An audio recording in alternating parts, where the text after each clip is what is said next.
सन्टी क्रेडिटर्स का हिंदी में अर्थ होता है लेनदार, यानी वो लोग जो हमसे पैसे मांगते हैं वो सभी हमारे लेनदार हैं। तो यहाँ पर भी एक सवाल है कि कोई हमसे पैसे क्यों मांगेगा। तो यहाँ पर भी दो रीज़न हो सकते हैं। पहला, किसी से हमने उधार माल खरीदा होगा। अगर हमने किसी से भी उधार में माल खरीदा है तो वो उस माल के बदले में हमसे कभी ना कभी पैसे मांगेगा, तो वो हमारा लेनदार है।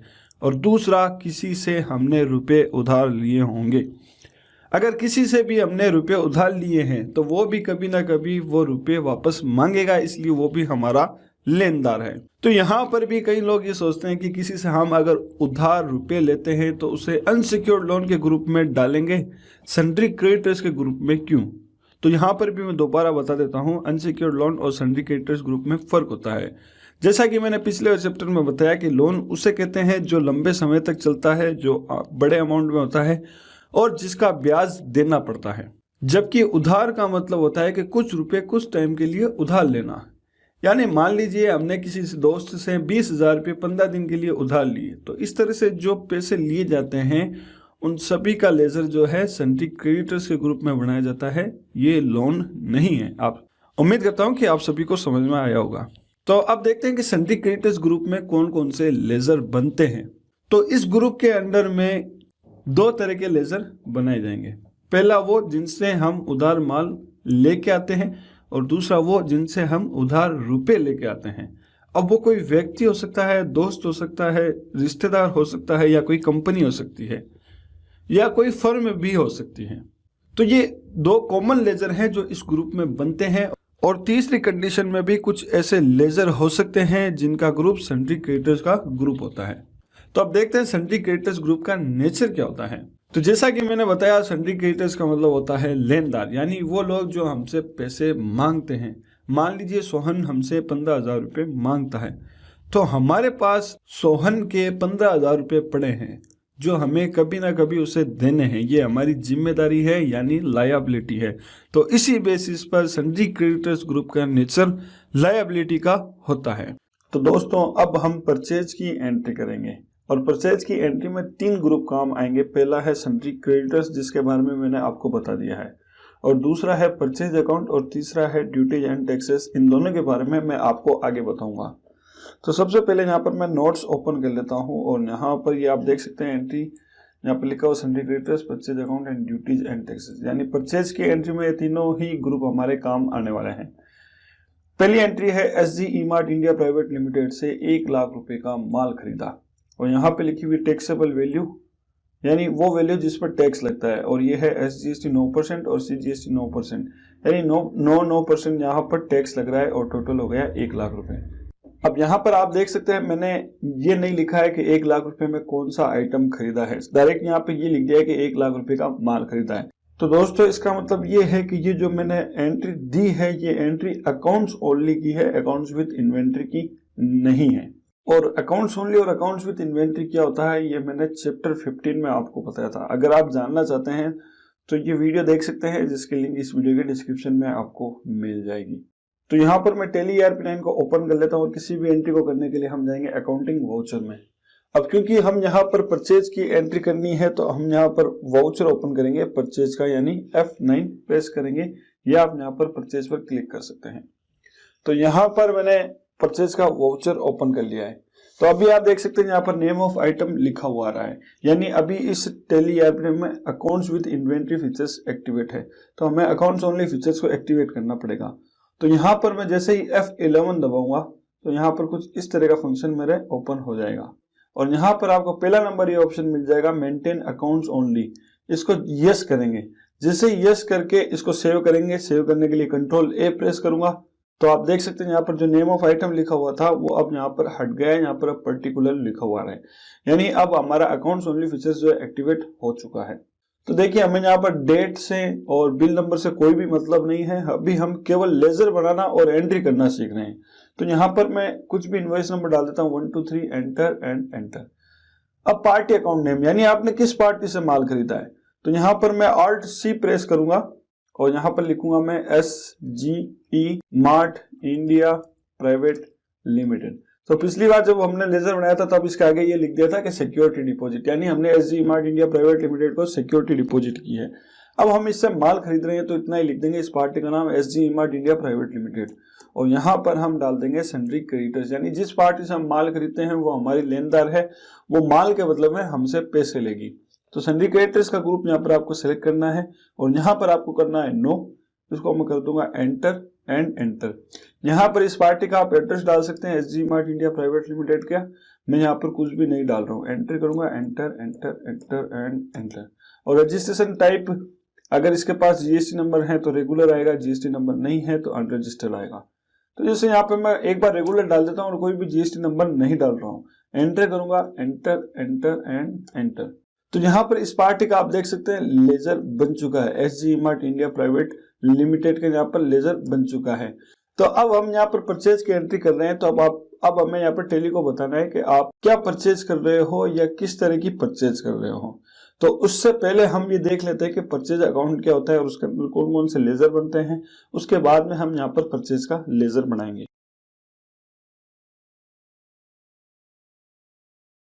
इस ग्रुप के बारे में ज्यादा कुछ समझाने की जरूरत भी नहीं है, बस इतना कह सकते हैं कि जब भी हम परचेज के वाउचर में एंट्री करते हैं यानी माल खरीदते हैं तब परचेज अकाउंट ग्रुप का यूज किया जाता है।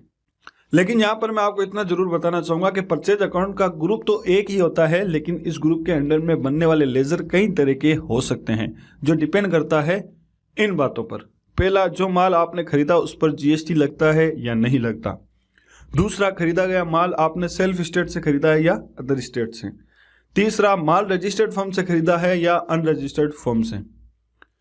तो इस तरह की और भी अलग अलग कंडीशन हो सकती है, जिसके आधार पर अलग अलग लेजर, परचेज के लेजर बनाए जा सकते हैं। तो अब हम देखते हैं परचेज अकाउंट ग्रुप में कौन कौन से लेजर बनाए जाते हैं। यहाँ पर भी आप डिपेंड करता है कि आप अकाउंट्स ओनली कर रहे हो या अकाउंट्स विद इन्वेंट्री कर रहे हो। अब अकाउंट्स ओनली और अकाउंट्स विद इन्वेंट्री क्या है, इसके लिए मैंने चैप्टर 15 में आपको बताया है, आप चाहे तो वो वीडियो देख सकते हैं।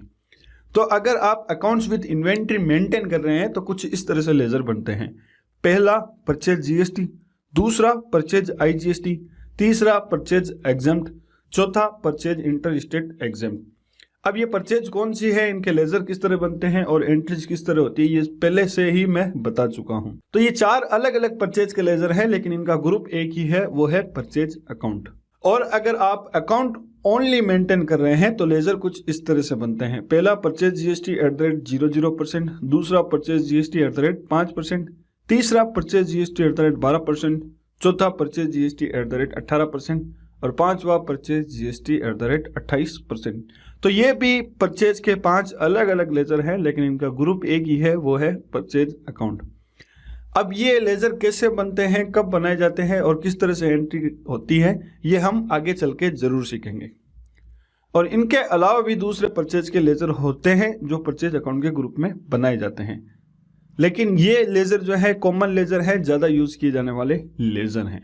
तो अब हम देखते हैं कि परचेज अकाउंट ग्रुप का नेचर क्या होता है। तो दोस्तों, इस ग्रुप का नेचर भी ना तो लायबिलिटी है और ना ही असेट है। इस ग्रुप का नेचर एक्सपेंसेस का होता है। वो कैसे, मैं बता देता हूं। यहां एक सिंपल सा एग्जांपल देना चाहता हूं। मान लीजिए कोई 1 लाख रुपए का माल लेके आता है किसी भी फेस्टिवल सीजन पर बेचने के लिए, लेकिन मंदी की वजह से केवल 20,000 रुपए का ही माल बिका और 80,000 रुपए का माल पड़ा रह गया। तो हम ये कह सकते हैं कि 80,000 रुपए का लॉस हो गया, जिसे दूसरी लैंग्वेज में 80,000 रुपए का खर्चा भी कह सकते हैं। तो इसलिए परचेज अकाउंट ग्रुप का नेचर एक्सपेंसेस का होता है। क्यों? क्योंकि अगर कोई माल खरीदता है, वो माल अगर बिकता ही नहीं है तो उसका एक तरह से नुकसान या खर्चा होता है। इसलिए परचेज अकाउंट ग्रुप का नेचर एक्सपेंसेस का होता है। तो इस एंट्री के साथ हम आगे बढ़ते हैं। अब जैसा कि मैंने आपको बताया कि अगर आप अकाउंट्स विद इन्वेंट्री में करते हैं एंट्री तो उसके परचेज के लेजर अलग तरीके से बनते हैं, और अकाउंट्स ओनली में परचेज के लेजर अलग तरह से बनते हैं। तो ये हमारा अकाउंट्स ओनली है। यहाँ पर हम क्या कर रहे हैं, केवल परचेज की वैल्यू हमें बतानी है, कितने रुपए का हमने माल खरीदा है। हमें आइटम से अभी इसमें कुछ भी लेना देना नहीं है, क्योंकि अभी हम केवल एंट्री करना सीख रहे हैं। और आइटम की एंट्री किस तरह होती है वो मैं आपको पहले ही बता चुका हूँ। तो यहाँ पर पीडीएफ नोट्स में आपको पहले एक बार ओपन करके बता देता हूँ। तो आप देख सकते हैं यहाँ पर हमने SG emart India private limited का तो लेज़र बना दिया है। अब इससे हमने माल खरीदा 1 लाख रुपए का, लेकिन 1 लाख रुपए में 84,745 इसकी टैक्सेबल वैल्यू है और एसजीएसटी और सीजीएसटी ये अलग अलग है। तो ये तीनों चीज़ें मिला करके 1 लाख रुपए का होता है। तो हमें क्या करना है, परचेज का लेज़र बनाना है जिसमें ये टैक्सेबल वैल्यू डालनी है। और परचेज का लेज़र कौन सा बनेगा, 18% का। ये जो हम माल खरीद रहे हैं ये 18% का, आप देख सकते हैं 9 + 9। इसी तरह आप यहाँ पे देख सकते हैं 2.5 + 2.5, ये 5% का खरीद रहे हैं, ये 12% का खरीद रहे हैं और ये 28% का। तो मैं यहाँ पर 1 बाय 1 आपको तीनों या चारों एंट्री आपको करके बता दूंगा।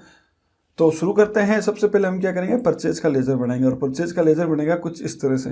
यहाँ पे मैं Alt+C प्रेस करूंगा और यहाँ पर लेज़र बनाऊंगा परचेज GST @ 18%, यानी ये जो हमने माल खरीदा है उस पर 18% टैक्स लगता है। अब अगर मान लीजिए यही माल हम अगर बाहर से खरीदते तो यहाँ पर लेज़र बनता परचेज IGST @ 18%। और अगर हम बाहर से खरीदते यानी किसी दूसरे स्टेट तो यहाँ पर SGST और CGST की जगह IGST होता। अब यहाँ पर SGST और CGST लगा हुआ है, इसका मतलब ये कि हमने ये माल अपने खुद के ही स्टेट से खरीदा है, सेल्फ स्टेट से। पहली बात ये। दूसरी बात, अगर मान लीजिए 12% का आइटम है तो हम 18% की जगह 12% कर देते हैं, और अगर 28% का है तो 18% की जगह 28% कर देते हैं। जैसे अगर मान लीजिए 12% की परचेज करते हैं तो यहाँ पे 18% को हटा करके मैं 12% कर देता। अब क्योंकि हमने ये 18% का माल खरीदा तो मैं यहाँ पे करूँगा 18%, तो लेज़र हो जाएगा परचेज GST @ 18%, यानी वो परचेज जिस पर टैक्स लगता है और जो हमने खुद के ही स्टेट से खरीदा है। तो इस चीज़ को आप अगर डिटेल में समझना चाहते हैं तो मैं आपको कहूँगा कि आप चैप्टर 14 टाइप्स ऑफ परचेज, इस चैप्टर को देख सकते हैं, आपको ये चीज़ अच्छे ढंग से समझ में आ जाएगी। तो यहाँ पर मैं एंटर करूँगा एंड एंटर। अब इसका हमें ग्रुप लेना है, इसका ग्रुप आएगा जो परचेज का लेज़र बनता है उसका ग्रुप आता है परचेज अकाउंट, एंटर। एंड यहाँ पर मैं करूँगा टाइप ऑफ लेज़र, इसको करूँगा नॉट एप्लीकेबल। क्या इस पर GST लगता है? बिल्कुल, इस परचेज पर GST लग रहा है 18%, जिसमें 9% SGST और 9% CGST। तो यहाँ पर मैं एंटर करूँगा, इसको GST एप्लीकेबल को एप्लीकेबल ही रखूँगा और यहाँ पर सेट अल्टर GST डिटेल, ये नो है, इसको मैं करूँगा यस। यस करने के लिए Y प्रेस करूँगा एंड एंटर एंड एंटर। यहाँ पर HSN कोड आपको कुछ भी नहीं डालने हैं, यहाँ पर ब्लैंक रखना है। अकाउंट्स विथ इन्वेंट्री में HSN कोड डालने की जरूरत पड़ती है, अकाउंट्स ओनली में HSN कोड डालने की जरूरत नहीं है। एंटर करूँगा। अब यहाँ पर आपको देना है नेचर ऑफ ट्रांजेक्शन। तो यहाँ पर नेचर ऑफ ट्रांजेक्शन में यहाँ पर आपके सामने लंबी चौड़ी लिस्ट है, लेकिन मैं यहाँ पर आपको बता देता हूँ कि यहाँ पर आएगा परचेज टैक्सेबल। परचेज टैक्सेबल का मतलब ये होता है कि वो परचेज जिस पर टैक्स लगता है, और कितना % टैक्स लगता है वो हम एंटर करके यहाँ पर बताएंगे। इस पर 18% टैक्स लगता है। अब अगर मान लीजिए यही परचेज हम दूसरे स्टेट से करते तो यहाँ पर आता है इंटर स्टेट परचेज टैक्सेबल, यानी वो परचेज जिस पर टैक्स लगता है लेकिन हमने किसी दूसरे स्टेट से खरीदी है। तो मैं आपको कह रहा हूँ, अगर आपको इसके बारे में डिटेल में समझना है तो आपको चैप्टर 14 देखना पड़ेगा। तो मैं यहाँ पर एंटर करूँगा, एंटर। मैंने यहाँ पर वैल्यू डाल दी 18%। अब अगर मान लीजिए यही लेज़र 12% का होता तो मैं यहाँ पर डालता 12%, और अगर 28% का होता तो मैं यहाँ पे डालता 28%। तो यहाँ पर मैं एंटर करूँगा, एंटर एंटर एंड एंटर। अब टाइप्स ऑफ सप्लाई, जो हम खरीद रहे हैं वो किसी तरह का माल है या सर्विस है। तो हम जो खरीद रहे हैं वो माल है, तो यहाँ पर मैं गुड्स को सिलेक्ट करके एंटर करूँगा, फिर एंटर एंड एंटर। तो यहाँ पर मेरे परचेज GST @ 18% का लेज़र जो है वो बन चुका है। अब मुझे यहाँ पर वैल्यू डालनी है टैक्सेबल वैल्यू, यानी वो वैल्यू जिस पर टैक्स लगेगा। तो यहाँ पर है 84,745.76। तो यहाँ पर मैं डाल देता हूँ 84,745.76 एंड एंटर। तो यहाँ पर टैक्सेबल वैल्यू जो है मैंने डाल दी है। अब इसके बाद में है SGST और CGST। अब ये SGST और CGST जो है इसको बोलते हैं ड्यूटीज एंड टैक्सेस। तो ड्यूटीज एंड टैक्सेस क्या होता है, इसमें कौन कौन से लेज़र बनते हैं और किस तरह लेज़र बनाए जाते हैं, वो हम पहले एक इसकी थ्योरी देख लेते हैं। तो शुरू करते हैं।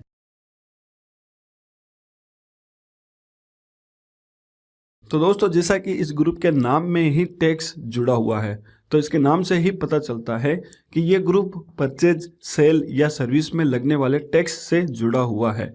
और आज की डेट में 3 तरह की टैक्स कैटेगरी हैं।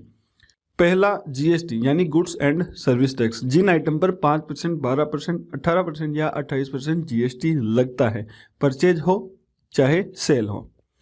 दूसरा सेस, कुछ ऐसे आइटम होते हैं जिन पर जीएसटी टैक्स के अलावा सेस टैक्स भी लगता है, जैसे तंबाकू एंड पान मसाला। तीसरा, टीडीएस। और कुछ ऐसी इनकम होती है जिन पर टीडीएस यानी टैक्स डिडक्टेड एट सोर्स काटा जाता है, जैसे कमीशन से होने वाली इनकम। तो यहाँ पर मैंने केवल एक एक एग्जांपल ही दिया है। और भी दूसरे आइटम होते हैं जिन पर सेस लगता है और भी दूसरी इनकम होती है जिन पर टीडीएस लगता है। तो अब हम ये देखते हैं कि ड्यूटीज एंड टैक्सेस के ग्रुप में कौन कौन से लेजर बनते हैं। पहला, एसजीएसटी यानी state goods and service tax. दूसरा, सीजीएसटी यानी central goods and service tax. तीसरा, आईजीएसटी यानी integrated goods and service tax. चौथा, टीडीएस यानी टैक्स डिडक्टेड एट सोर्स। और पांचवा, सेस टैक्स। तो ये 5 लेजर हैं जिनका ग्रुप ड्यूटीज एंड टैक्सेस आता है। तो अब हम ये देखते हैं कि ड्यूटीज एंड टैक्सेस ग्रुप का नेचर क्या होता है। किसी भी आइटम या सर्विस पर जो टैक्स लगता है या किसी भी इनकम पर जो टीडीएस काटा जाता है वो सरकार को पे करना पड़ता है। तो ये हम पर लायबिलिटी होती है कि जो टैक्स हमारे पास जमा है वो सरकार को पे करना है। तो इस बेसिस पर ड्यूटीज एंड टैक्सेस का नेचर लायबिलिटी का होता है। तो एंट्री के साथ हम आगे बढ़ते हैं। अब यहाँ पर हम ड्यूटीज एंड टैक्सेस का लेजर बनाएंगे, यानी एसजीएसटी और सीजीएसटी का। तो यहाँ पर आप देख सकते हैं, यहाँ पर एसजीएसटी 9% और सीजीएसटी 9% लग रहा है। तो यहाँ पर मैं टेली IRP9 में आऊँगा और यहाँ पर Alt C प्रेस करूँगा और यहाँ पर मैं लिखूँगा एसजीएसटी। अब देखिए, कई लोग यहाँ पर SGST @ 9% ऐसे लिखते हैं, SGST @ 9%। लेकिन मैं कहूँगा कि ये SGST @ 9% लिखना ज़रूरी नहीं है। हम अगर यहाँ पर केवल SGST लिखेंगे तो ही ऑटोमेटिक 9% टैक्स कैलकुलेट हो जाएगा। और वो कैसे, मैं आपको आगे बताता हूँ।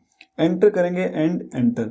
अब बारी है ग्रुप की। तो जैसा कि मैंने बताया कि जो SGST के जो लेजर्स होते हैं उसका ग्रुप जाता है ड्यूटीज एंड टैक्सेस में, यानी ये एक तरह का टैक्स है। तो यहाँ पर मैंने एंटर कर दिया है। अब अगला ऑप्शन है type of duty tax.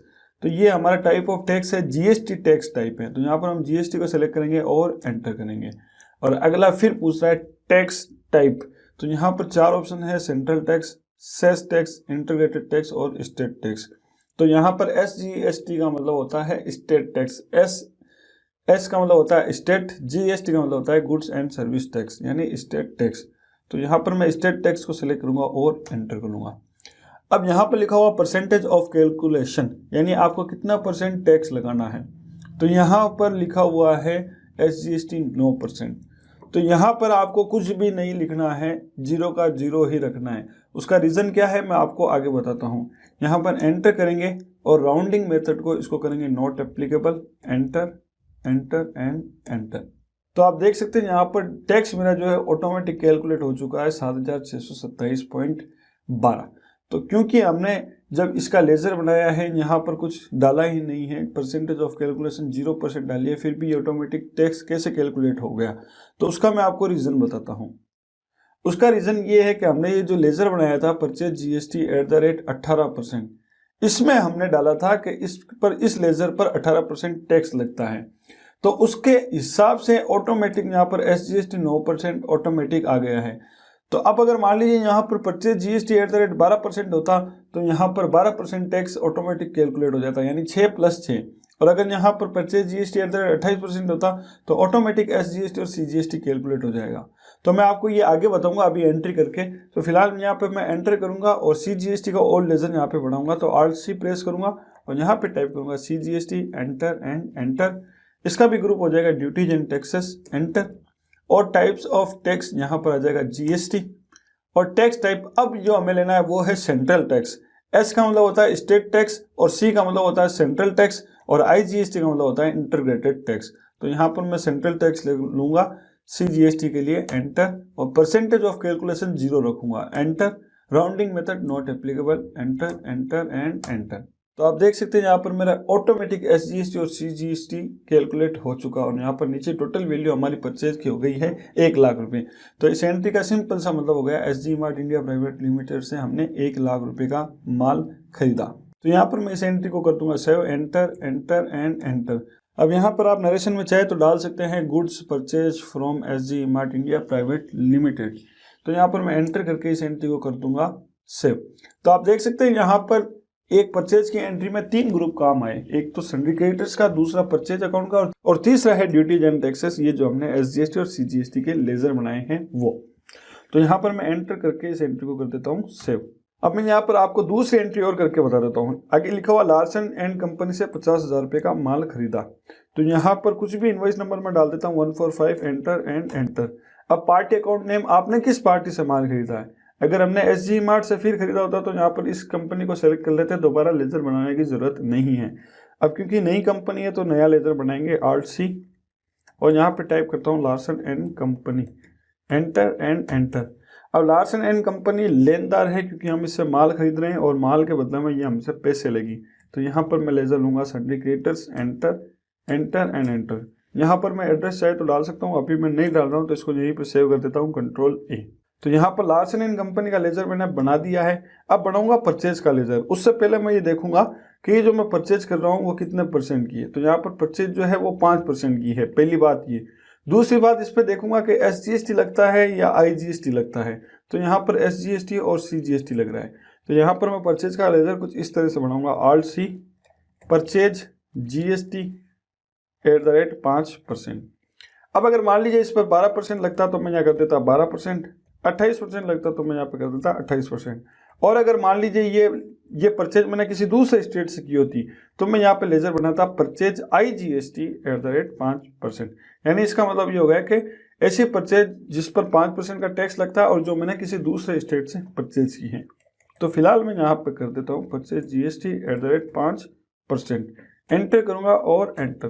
Purchase के सभी लेजर परचेज अकाउंट के ग्रुप में बनते हैं, एंटर एंड एंटर। जीएसटी, इस पर जीएसटी लगता है, 5% जीएसटी लग रहा है तो यहाँ पर एप्लीकेबल रखेंगे और इसकी जीएसटी डिटेल डालेंगे। तो यहाँ पर इसको नो किया हुआ है, यहाँ पे करेंगे हम yes y and enter. HSN code हमें नहीं डालने हैं, एंटर करूंगा। नेचर ऑफ ट्रांजेक्शन, इसका ट्रांजेक्शन है परचेज टैक्सेबल का, यानी वो परचेज जिस पर टैक्स लगता है। और कितना परसेंट टैक्स लगता है वो यहाँ पर हम लिख देंगे 5%, जिसमें CGST 2.5% और SGST 2.5%। तो यहाँ पर एंटर करूंगा, एंटर एंड एंटर। और यहाँ पर टाइप ऑफ सप्लाई हम जो खरीद रहे हैं वो माल है, इसलिए यहाँ पर गुड्स सेलेक्ट करके एंटर करूंगा, इसको भी एंटर कर दूंगा। तो यहाँ पर आप देख सकते हैं परचेज जीएसटी 5% का लेजर बन चुका है। तो अब हमें डालनी है टैक्सेबल वैल्यू जिस पर टैक्स लगेगा, वो है ये वाली 47,619.04, एंटर। अब यहाँ पर एसजीएसटी और सीजीएसटी लगाना, आप देखिए यहाँ पर ध्यान रहे एसजीएसटी और सीजीएसटी का लेजर हमने बना लिया है, दोबारा बनाने की जरूरत नहीं है। तो मैं यहाँ पर सीधा एसजीएसटी टाइप करके जैसे ही एंटर करूंगा तो ऑटोमेटिक यहाँ पर देख सकते हो आप 2.5% टैक्स कैलकुलेट हो जाएगा 1190.48। तो आप यहाँ पर भी देख सकते हैं 1190.48 टैक्स हैं। तो एसजीएसटी मैंने लगा दिया और यहाँ पर मैं लगा देता हूँ सीजीएसटी। तो टोटल देख सकते हैं आप यहाँ पे एसजीएसटी सीजीएसटी लग गया है और टोटल मेरे इस बिल की इनवॉइस वैल्यू हो गई है 50,000 रुपये। तो इस एंट्री को मैं कर दूंगा सेव, कंट्रोल ए। तो फटाफट से यहाँ पर 3 एंट्रियां और करके मैं आपको बता देता हूँ। यहाँ पर SG mart India private limited से 3 लाख रुपए का माल खरीद रहे हैं। तो यहाँ पर कोई भी इनवॉइस नंबर डाल देता हूँ, enter and enter. SG mart का हमारा लेजर पहले से बना हुआ है इसलिए बनाएंगे नहीं, कंट्रोल ए सेव कर दूंगा यहाँ पे मैं। और अब हम परचेज कर रहे हैं इससे 12% की, तो यहाँ पर लेजर बनाऊंगा purchase GST @12%, enter and enter. हमारा ये परचेज अकाउंट है, enter, not applicable, enter enter. यहाँ पर हम करेंगे yes, enter and enter. HSN code हम नहीं डालेंगे और नेचर ऑफ ट्रांजेक्शन इसका हो जाएगा परचेज टैक्सेबल, एंटर। और कितना परसेंट टैक्स लगाना है, 12%। तो यहाँ पर मैं इसको कर दूंगा सेव और यहाँ पर मैं लूंगा गुड्स, इसको भी कर देता हूँ सेव। और यहाँ पर मैं डालूंगा टैक्सेबल वैल्यू, इसकी टैक्सेबल वैल्यू है 267,857.14, 267,857.14 एंड एंटर। अब इस पे SGST और CGST लगा देंगे तो SGST एंटर, CGST एंटर। तो आप देख सकते हैं मेरी टोटल वैल्यू जो है यहाँ पर 3 लाख रुपए हो चुकी है। तो इसको भी मैं कर देता हूँ सेव। अगली एंट्री कर लेते हैं फटाफट। अगली एंट्री है वरुण इलेक्ट्रॉनिक्स से 90,000 रुपये का माल खरीदा। अब की बार जो हम माल खरीद रहे हैं उस पर 28% टैक्स लगता है। तो यहाँ पर कोई भी इनवॉइस नंबर डाल देता हूँ, एंटर एंड एंटर। नई पार्टी है तो नया लेजर बनाना पड़ेगा, RC Varun electronics, enter and enter. और ये है हमारी सन्ड्री क्रेडिटर्स यानी लेनदार, एंटर एंटर एंटर। आप यहाँ चाहें तो इसका एड्रेस डाल सकते हैं, मैं अभी एड्रेस नहीं डाल रहा हूँ, इसको यहाँ पर एज इट इज सेव कर देता हूँ। तो यहाँ पर वरुण इलेक्ट्रॉनिक का हमारा लेजर बन चुका है। अब हम बनाएंगे परचेज का नया लेजर और वो है परचेज GST 28%, यानी अब ये जो हम परचेज कर रहे हैं वो 28% की है। तो यहाँ पर मैं एंटर करूंगा एंड एंटर। ग्रुप इसका लूंगा परचेज अकाउंट, परचेज के सभी लेजर परचेज अकाउंट में जाएंगे। Enter and enter. जीएसटी इस पर लग रहा है, एंटर करेंगे। तो सेट अल्टर जीएसटी डिटेल्स को करेंगे yes, enter and enter. HSN code कुछ भी नहीं डालेंगे। नेचर ऑफ ट्रांजेक्शन कर देंगे परचेज टैक्सेबल, और कितना परसेंट टैक्स लगता है वो है 28%, 14 + 14। तो इसको कर दूंगा मैं सेव, और यहाँ पे लूंगा गुड्स, एंटर। इस लेजर को कर देता हूँ सेव। तो परचेज का लेजर भी मेरा यहाँ पे बन चुका है। अब मैं डालूंगा इसकी टैक्सेबल वैल्यू, वो है 70,312.50। तो 70,312.50, एंटर। और यहाँ पर SGST और CGST, तो 90,000 यहाँ पर मेरी टोटल वैल्यू हो चुकी है। इसको भी मैं कर दूंगा सेव। लास्ट एंट्री और है, इस पर हम क्या कर रहे हैं, हर्षित ट्रेडिंग कंपनी से 50,000 रुपये का माल खरीद रहे हैं, जिसकी टैक्सेबल वैल्यू है 50,000 रुपये, यानी इस पर कोई भी टैक्स नहीं लगता। तो कोई भी इनवॉइस नंबर मैं यहाँ पर डाल देता हूँ, और यहाँ पर नया लेजर बनाना है हर्षित ट्रेडिंग कंपनी का। तो हर्षित ट्रेडिंग कंपनी यहाँ पर लेजर बना लिया, और ये है हमारा हर्षित ट्रेडिंग कंपनी लेनदार। तो हम यहाँ पे लेंगे ग्रुप सन्टी creditors, enter enter and enter. यहाँ पर चाहे तो हम एड्रेस डाल सकते हैं, मैं अभी कुछ नहीं डाल रहा, इसको कर दूंगा सेव, कंट्रोल A। और यहाँ पर अब हम बनाएंगे परचेज का लेजर। नया लेजर है यहाँ पर, इस पर कोई भी टैक्स नहीं लग रहा। तो यहाँ पर परचेज के देखिए हमने 4 लेजर बना लिए हैं, जिस पर 5%, 12%, 18% और 28% अलग अलग टैक्स लग रहा है। तो अब ये नया लेजर है जिस पर कोई भी टैक्स नहीं लग रहा है। तो यहाँ पर Alt+C करूंगा, और यहाँ पर लेजर बनाऊंगा परचेज एग्जेम्प्ट। परचेज एग्जाम का मतलब हो गया यानी कोई भी टैक्स नहीं लगता। Enter and enter. परचेज के सभी लेजर का ग्रुप परचेज अकाउंट आता है, एंटर एंड एंटर। जीएसटी को यहाँ पर एप्लीकेबल रखेंगे, और सेट अल्टर जीएसटी डिटेल इसको करेंगे yes, enter and enter. HSN code कुछ भी नहीं डालेंगे। और नेचर ऑफ ट्रांजेक्शन, अभी तक हम जो परचेज कर रहे थे वो टैक्सेबल थी, लेकिन अब जो है वो एग्जेम्प्ट है, यानी कोई भी टैक्स नहीं लगता। तो यहाँ पर मैं परचेज एग्जेम्प्ट सेलेक्ट करके एंटर कर दूंगा, और यहाँ पर type of supply goods, save and enter. और सीधी यहाँ पर हम उसकी वैल्यू डाल देंगे 50,000 रुपये। अब अगर हम यहाँ पर मैं SGST और CGST लगाता भी हूँ तो भी कोई भी टैक्स कैलकुलेट नहीं होगा, क्योंकि ये जो हमने लेजर बनाया है वो परचेज एग्जेम्प्ट का है, और इसमें कोई भी टैक्स नहीं लगता। तो यहाँ पर मैं SGST और CGST लगा भी देता हूँ तो टैक्स कैलकुलेट नहीं होगा। तो यहाँ पे मैं हटा देता हूँ, कंट्रोल D + कंट्रोल D। तो इस लेजर को भी मैं कर देता हूँ सेव, कंट्रोल A। तो परचेज की 5 एंट्रियां मैंने आपको बता दी हैं। अब एक बार हम बैलेंस शीट ओपन करते हैं। तो परचेज की एंट्री से क्या होता है, परचेज की एंट्री से प्रॉफिट एंड लॉस अकाउंट तैयार होता है। तो यहाँ पर मैं प्रॉफिट एंड लॉस अकाउंट को अगर ओपन करता हूँ तो आप देखेंगे यहाँ पर मेरे परचेज अकाउंट में 5 तरह की परचेज बता रहा है। वो है परचेज एग्जेम्प्ट 12%, 18%, 28% और 5%। तो हमने 5 तरह की परचेज की है जो 5 परचेज अकाउंट के अंडर में आ रही है। तो इसी तरह हम जब सेल करेंगे तो यहाँ पर इस साइड में सेल की डिटेल भी आएगी। और बैलेंस शीट के अंदर बैलेंस शीट अगर हम ओपन करेंगे तो बैलेंस शीट अगर मैं दिखाता हूं तो बैलेंस शीट में अब आप देख सकते हैं बैलेंस शीट में बहुत तरह के चेंजेस आ चुके हैं। हमने जो पिछली फिक्स्ड एसेट्स की एंट्री की थी तो फिक्स्ड एसेट्स भी बैलेंस शीट में यहाँ पर आ चुकी है। और यहाँ पर आप देख सकते हैं ड्यूटीज एंड टैक्सेस यानी SGST और CGST भी यहाँ पर आ चुका है। आप देख सकते हैं CGST और SGST भी यहाँ पे आया हुआ है। और सन्ड्री क्रेडिटर्स यानी लेनदार Harshit trading company, Larsen and company, SG mart India private limited और वरुण इलेक्ट्रॉनिक, जिनसे हमने माल खरीदा उनके लेजर भी यहाँ पर शो कर रहे हैं। तो यहाँ पर बैलेंस शीट में बहुत सारे बदलाव हो चुके हैं। इस तरह जैसे भी हम जैसे जैसे एंट्री करते जाते हैं बैलेंस शीट में बदलाव होते जाते हैं और बैलेंस शीट तैयार होती जाती है। तो अब हमने नई नई दुकान में माल भी खरीद लिया है। अब हम क्या करेंगे कि कुछ कस्टमर्स ऐसे हैं जिनसे हमने प्री बुकिंग ली है माल को बेचने के लिए, यानी एडवांस में पैसा लिया है कुछ कस्टमर से, और जब भी हमारे पास माल आएगा तो हम उनको माल बेचेंगे। तो ऐसे कस्टमर जो हमें एडवांस में पैसा देते हैं तो उनका ग्रुप क्या होता है और उसकी एंट्री किस तरह होती है या उनका लेजर कैसे बनता है, ये हम आगे सीखेंगे। देखिए, करंट लायबिलिटी का हिंदी में मतलब होता है चालू दायित्व। चालू दायित्व से मतलब होता है वो दायित्व जो कभी घटते हैं तो कभी बढ़ते हैं और जो नेक्स्ट 12 मंथ में हमें पे करने पड़ते हैं। जैसे लेनदार जो मेरी लायबिलिटी है यानी दायित्व है, अगर कोई मुझसे पैसे मांग रहा है तो ये मेरी जिम्मेदारी है कि मैं उसको पैसे दूं। और अगर आज मुझसे कोई 5,000 रुपये मांगता है तो कल 6,000 रुपये भी मांग सकता है, और अगर 3,000 रुपये दे भी दूंगा तो 3,000 रुपये और मांग सकता है।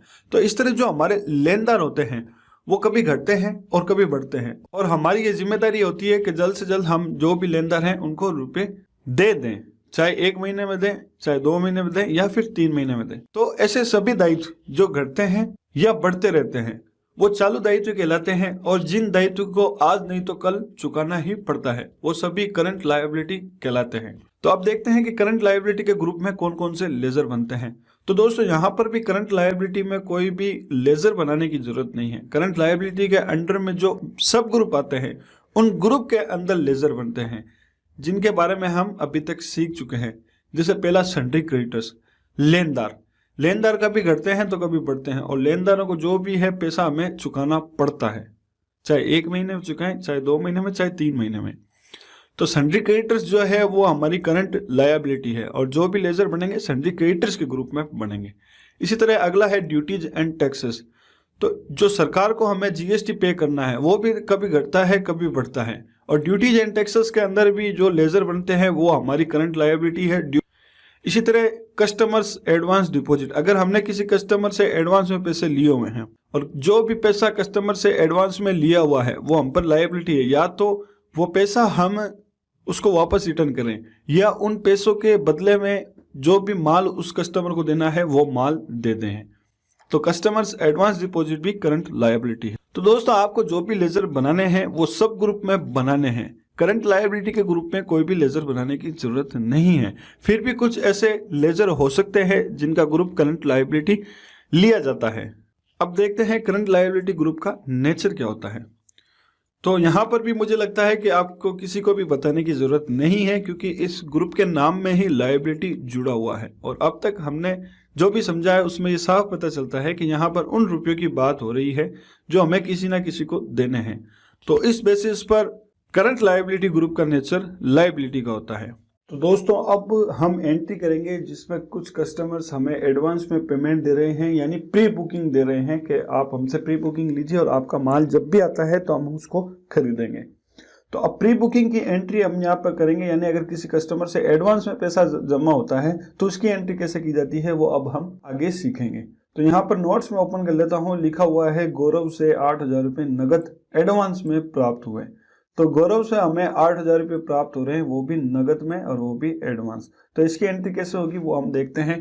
तो यहाँ पर किसी भी एंट्री को करने के लिए हम जाएंगे अकाउंटिंग वाउचर में। सबसे पहले कौन से वाउचर में एंट्री होगी ये हमें पता लगाना है।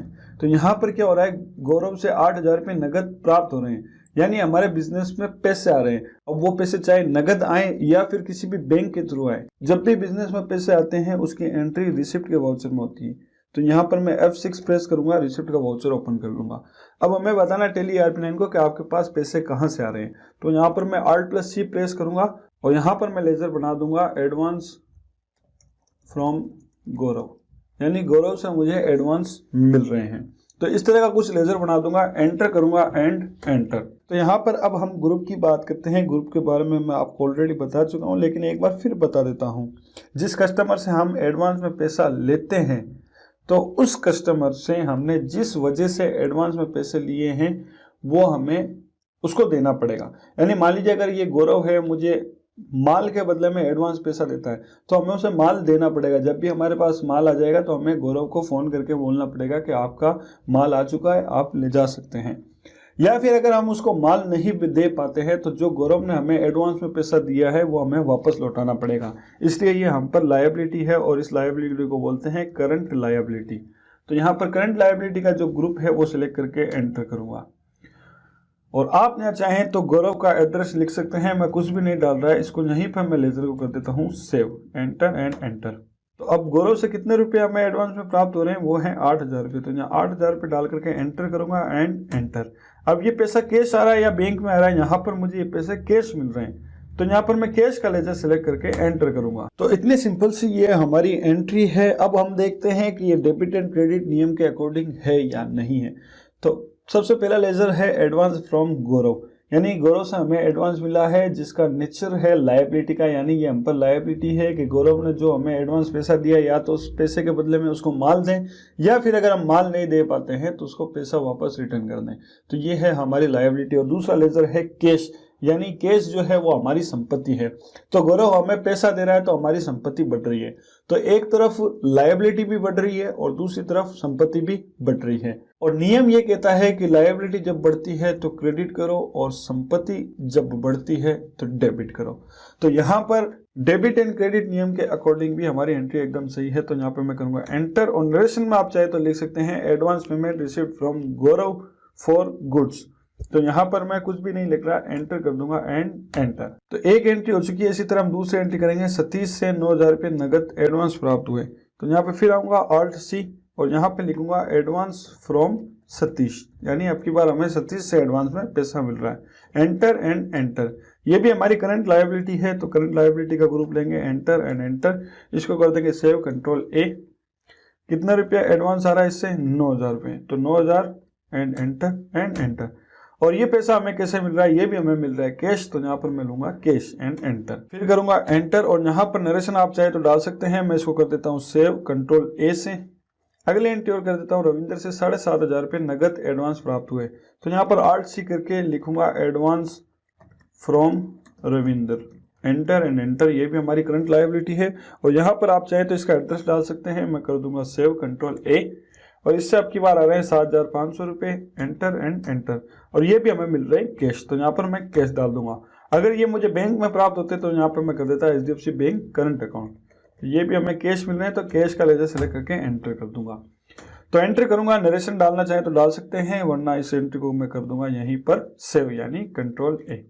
तो तीनों एंट्री मैंने यहाँ पर कर ली है। अब वापस एक बार दोबारा से बैलेंस शीट को ओपन करते हैं। बैलेंस शीट में ये एंट्री कहाँ पर गई है? तो उसके लिए आप देख सकते हैं यहाँ पर ये रहा ग्रुप करंट लायबिलिटी और इसके अंडर में 3 चीजें आ रही है। वो है advance from Gaurav, advance from Ravinder और एडवांस फ्रॉम सतीश। यानी 8,000 प्लस 9,000 और प्लस 7,500 रुपये हमें एडवांस प्राप्त हुए। और ये एडवांस पैसे हमें मिले हैं नगद में। तो ये पूरे के पूरे 9 + 8 17,000 प्लस 7,500 24,500 रुपये हमारे कैश में ऐड हो गए हैं। तो ये बैलेंस शीट इस तरह जो है हर एक एंट्री के बाद में ऑटोमेटिक तैयार होती जाती है। तो अब आगे दोस्तों हम सेल की एंट्री करना सीखेंगे। और सेल की एंट्री में 3 ग्रुप हमारे काम आने वाले हैं। पहला है सन्ड्री डेटर्स यानी देनदार, और दूसरा है सेल्स अकाउंट, और तीसरा है duties and taxes. Duties and taxes के बारे में हम ऑलरेडी सीख चुके हैं। तो शुरू करते हैं सन्ड्री डेटर्स के साथ। सन्ड्री डेटर्स क्या होता है, कौन से लेजर बनते हैं और किस तरह एंट्री की जाती है।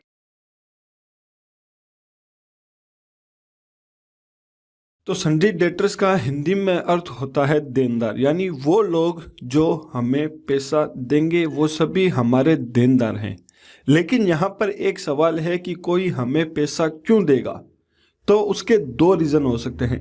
पहला, किसी ने हमसे उधार माल खरीदा होगा। अगर किसी ने हमसे उधार में माल खरीदा है तो वो कभी ना कभी उस माल के बदले में हमें पैसे देगा, इसलिए वो हमारा देनदार है, यानी सन्ड्री डेटर्स है। दूसरा, किसी ने हमसे रुपए उधार लिए होंगे। अगर किसी को जरूरत थी और उसने हमसे कुछ रुपए उधार लिए, फॉर एग्जाम्पल मेरा दोस्त मेरे पास आया और मुझे बोलता है कि मुझे 10,000 रुपये उधार चाहिए 15 दिनों के लिए, तो इस तरह के जो हम पैसे देते हैं उसे उधार कहते हैं। और ऐसे लेजर जो हैं वो बनते हैं सन्ड्री डेटर्स के ग्रुप में। अब कई लोग ये भी सोचते हैं कि जिन्हें हम उधार देते हैं उसे तो लोन के ग्रुप में डालते हैं, तो यहाँ पर सन्ड्री डेटर्स का ग्रुप क्यों ले रहे हैं? तो मैं यहाँ पर आपको लोन और सन्ड्री डेटर्स के ग्रुप में फर्क बताना चाहता हूँ। लोन उससे कहते हैं जो लंबे समय तक चलता है, जिसका अमाउंट बड़ा होता है और जिन रुपयों पर ब्याज लिया जाता है उसे लोन कहते हैं। और जबकि उधार उससे कहते हैं कि कुछ टाइम के लिए कुछ रुपए उधार देना। यानी मेरा दोस्त आया, मुझे उसने बोला कि मुझे 10,000 रुपये 15 दिनों के लिए चाहिए, तो 15 दिन के बाद में वो वापस रुपए दे देगा। तो इसको लोन नहीं कहते, इसको लोन नहीं कह सकते, इसको उधार कहते हैं। और इस तरह के जो लेजर हैं वो सन्ड्री डेटर्स के ग्रुप में बनाए जाते हैं। उम्मीद करता हूं कि आप सभी को समझ में आ गया होगा। तो अब देखते हैं कि सन्ड्री डेटर्स के ग्रुप में कौन कौन से लेजर बनाए जाते हैं। तो जैसा कि मैंने बताया, पहला वो लेजर जो हमसे उधार में माल खरीदते हैं। तो अगर कोई हमसे उधार में माल खरीदेगा तो उसका लेजर सन्ड्री डेटर्स के ग्रुप में बनता है।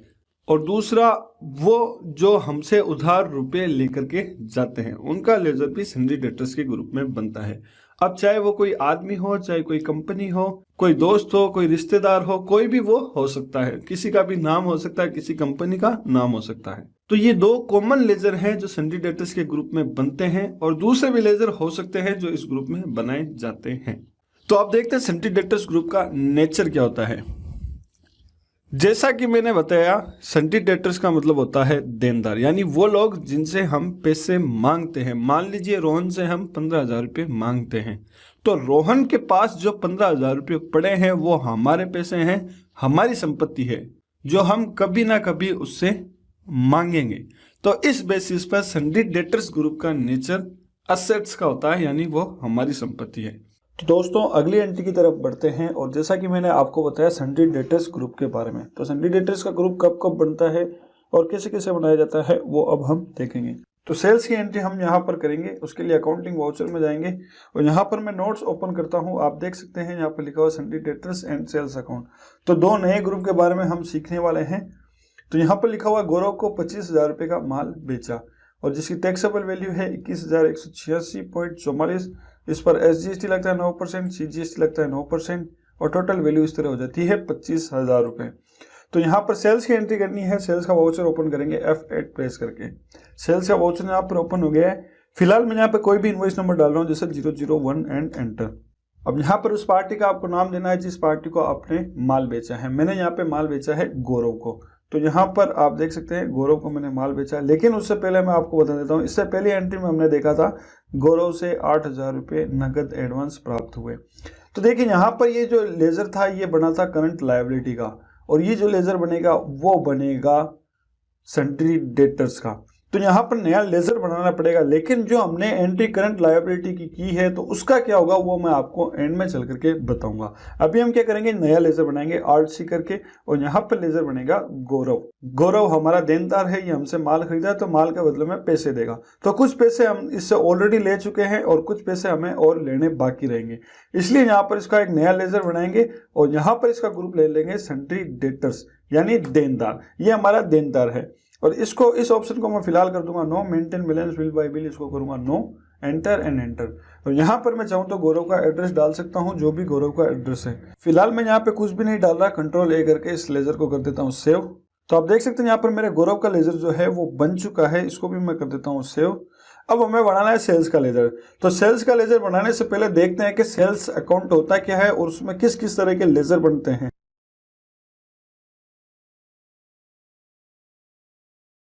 और इस ग्रुप के बारे में ज्यादा कुछ समझने की जरूरत भी नहीं है, बस इतना कह सकते हैं कि जब भी हम सेल्स के वाउचर में एंट्री करते हैं यानी माल बेचते हैं, तब सेल्स अकाउंट का ग्रुप काम में लिया जाता है। लेकिन यहाँ पर मैं आपको इतना जरूर बताना चाहूंगा कि सेल्स अकाउंट का ग्रुप तो एक ही होता है, लेकिन इस ग्रुप के अंदर बनने वाले लेजर कई तरह के हो सकते हैं, जो डिपेंड करते हैं इन बातों पर। पहली, जो माल हमने बेचा उस पर GST लगता है या नहीं। दूसरी, बेचा गया माल आपने सेल्फ स्टेट में बेचा है या अदर स्टेट में। तीसरी, जो आपने माल बेचा है वो किसी रजिस्टर्ड फर्म को बेचा है या अनरजिस्टर्ड फर्म को बेचा है या कि डायरेक्ट किसी कस्टमर को बेचा है। तो यहाँ पर और भी अलग अलग कंडीशन हो सकती है जिसके अकॉर्डिंग सेल्स के लेजर बनते हैं। तो अब बात करते हैं कि सेल्स अकाउंट के ग्रुप में कौन कौन से लेजर बनते हैं। अकाउंटिंग का काम दो तरीके से किया जाता है, एक अकाउंट्स ओनली और एक accounts with inventory. Accounts only और अकाउंट्स विद इन्वेंट्री क्या होता है, इसके लिए आप हमारे कोर्स का चैप्टर 15 देखिए, उसमें क्लियरली बताया हुआ है कि अकाउंट्स ओनली और अकाउंट्स विद इन्वेंट्री में क्या फर्क होता है। अगर आपको नहीं पता है तो वो वीडियो आप देख सकते हैं। तो अगर आप टेली में अकाउंट्स विद इन्वेंट्री मेंटेन कर रहे हैं तो कुछ इस तरह से लेजर बनते हैं, जिसमें पहला है सेल्स GST, दूसरा सेल्स IGST, तीसरा सेल्स एग्जेम्प्टेड, चौथा सेल्स इंटर स्टेट एग्जेम्प्टेड। ये चारों ही सेल्स के अलग अलग लेजर हैं, लेकिन इनका ग्रुप एक ही होता है, सेल्स अकाउंट। और इन चारों लेजर की एंट्री करना मैं आपको पहले ही बता चुका हूं। तो अब अगर आप अकाउंट्स ओनली मेंटेन कर रहे हैं तो लेजर कुछ इस तरह से बनते हैं, जिसमें पहले नंबर पर है सेल्स GST @00%, दूसरे नंबर पर सेल्स GST @5%, तीसरा सेल्स GST @12%, चौथा सेल्स GST @18% और पांचवा सेल्स GST @28%। तो ये 5 लेजर हैं। अगर आप अकाउंट्स ओनली में काम कर रहे हो तो ये 5 लेजर बनते हैं, जिन सभी का ग्रुप सेल्स अकाउंट ग्रुप होता है। अब ये लेजर कब बनते हैं, कैसे बनाए जाते हैं, अकाउंट्स ओनली कैसे की जाती है, वो सब हम आगे चल करके जरूर सीखेंगे। लेकिन इनके अलावा भी दूसरे सेल्स के लेजर हो सकते हैं जो सेल्स अकाउंट के ग्रुप में बनाए जाते हैं, लेकिन ये जो लेजर हैं ये कॉमन लेजर हैं, इनकी ज्यादा जरूरत पड़ती है। तो अब हम सेल्स अकाउंट ग्रुप के नेचर की बात करते हैं और अब हम समझते हैं कि सेल्स अकाउंट ग्रुप का नेचर क्या होता है। तो दोस्तों, इस ग्रुप का नेचर ना तो लायबिलिटी होता है और ना ही असेट्स होता है। इस ग्रुप का नेचर इनकम का होता है। वो कैसे, मैं बताता हूं। अगर हम कोई माल खरीदते हैं तो इनकम तब ही होगी जब ये माल बिकेगा, और जितना ज्यादा माल बिकेगा उतनी ज्यादा इनकम होगी। और अगर खरीदा गया माल बिकेगा ही नहीं तो इनकम भी नहीं होगी। इसलिए बिक्री यानी सेल्स अकाउंट ग्रुप का जो नेचर होता है वो इनकम का नेचर होता है। यानी माल बिकेगा तो इनकम होगी, माल नहीं बिकेगा तो इनकम नहीं होगी। तो दोस्तों, इस एंट्री को आगे बढ़ाते हैं। अब हम गौरव को माल बेच रहे हैं तो हमें यहाँ पर सेल्स का लेजर बनाना पड़ेगा। अब याद रहे, ये जो हम एंट्री कर रहे हैं वो अकाउंट्स ओनली में कर रहे हैं। यानी अभी हम यहाँ पर ये नहीं डालेंगे कि हमने गौरव को कौन कौन सा आइटम बेचा, हम सीधा यहाँ पर ये डालेंगे कि गौरव को हमने कितने रुपये का माल बेचा। तो आप यहाँ पर देख सकते हैं नोट्स में हम गौरव को 25,000 रुपये का माल बेच रहे हैं और गौरव से हमें एडवांस में मिला था 8,000 रुपये। तो बाकी के जो 17,000 रुपये है वो गौरव देगा, इसलिए गौरव का लेजर बनाया हमने सन्ड्री क्रेडिटर्स में। अब हमने इसको जो माल बेचा है वो बेचा है 25,000 का, जिसमें 21,186.44 रुपये जो है टैक्सेबल वैल्यू है, जिस पर SGST और CGST लगता है 1906 प्लस 1906। तो यहाँ पर कुछ इस तरह से लेजर बनेगा। सेल्स का पहला लेजर बनेगा, RC करूँगा और यहाँ पर मैं लिखूंगा sales GST at the rate, अब ये कितने परसेंट का है, 9 + 9 यानी 18%। तो यहाँ पे कर दूंगा 18%। तो इस तरह से इसका लेजर बन जाएगा सेल्स का। ये हो गया sales GST at the rate 18%। और बाकी के जो है 12%, 5% या 28%, उसका भी हम आगे सीखेंगे। तो यहाँ पर मैं एंटर करूंगा एंड एंटर। तो सेल्स के सभी लेजर बनते हैं सेल्स अकाउंट के ग्रुप में, एंटर। यहाँ पर मैं नॉट एप्लीकेबल रखूंगा और यहाँ पर भी GST को मैं एप्लीकेबल रखूंगा, एंटर। और यहाँ पर मैं करूंगा yes, enter and enter. HSN code हमें डालने की जरूरत नहीं है। और नेचर ऑफ ट्रांजैक्शन है हमारा सेल्स टैक्सेबल, यानी वो सेल्स जिस पर टैक्स लगता है। तो यहाँ पर मैं एंटर करूंगा और कितना परसेंट टैक्स लगता है वो है 18%। Enter enter enter and enter. और टाइप ऑफ सप्लाई में गुड्स, यानी हम गौरव को जो माल बेच रहे हैं वो सर्विस नहीं है, माल है। तो यहाँ पर मैं गुड्स कर दूंगा, enter and enter and enter. तो यहाँ पर आप देख सकते हैं सेल्स GST 18% का लेजर बन चुका है। अब हमें यहाँ पे डालनी है टैक्सेबल वैल्यू जो है 21,186.44 एंड एंटर। अब हमें इस पे लगाना है SGST और CGST। SGST है 9% और CGST है 9%। ड्यूटीज एंड टैक्सेस का ये लेजर है जो हम ऑलरेडी ड्यूटीज एंड टैक्सेस के बारे में सीख चुके हैं, और ड्यूटीज एंड टैक्सेस का लेजर भी ऑलरेडी हमने बना लिया है, दोबारा बनाने की जरूरत नहीं है। तो यहाँ पर मैं टाइप करूंगा SGST एंटर। तो आप देख सकते हैं ऑटोमेटिक यहाँ पर टैक्स कैलकुलेट हो गया। फिर टाइप करूंगा CGST एंड एंटर। तो यहाँ पर मेरा टैक्स ऑटोमेटिक कैलकुलेट हो गया है। तो फिर मैं आपको बता देता हूँ, यहाँ पर SGST और CGST ऑटोमेटिक इसलिए काउंट हो रहा है क्योंकि हमने sales GST at the rate 18% का जो लेजर बनाया है उसमें ये डाला है कि जो हम माल बेच रहे हैं वो टैक्सेबल है और उस पर 18% टैक्स लगता है, इसलिए यहाँ पर ऑटोमेटिक टैक्स कैलकुलेट हो रहा है। तो यहाँ पर मैं एंटर करूंगा एंड एंटर। नरेशन में आप चाहे तो यहाँ पर डाल सकते हैं गुड्स सोल्ड टू गौरव। तो यहाँ पर मैं कुछ भी नहीं डाल रहा, एंटर करके इस एंट्री को कर दूंगा सेव। अब अगली एंट्री फिर करते हैं। ये 5 एंट्री, पांचों एंट्री मैं आपको फटाफट करके बता देता हूँ। 37 को 35,000 रुपये का माल बेचा। तो यहाँ पर मैं इनवॉइस नंबर डालता हूँ 002 और नया लेजर बनाऊंगा RC Satish, enter and enter. Satish हमारा देनदार है, ये हमें माल के बदले में पैसे देगा। तो यहाँ पर इसका ग्रुप आएगा sundry debtors, enter enter enter.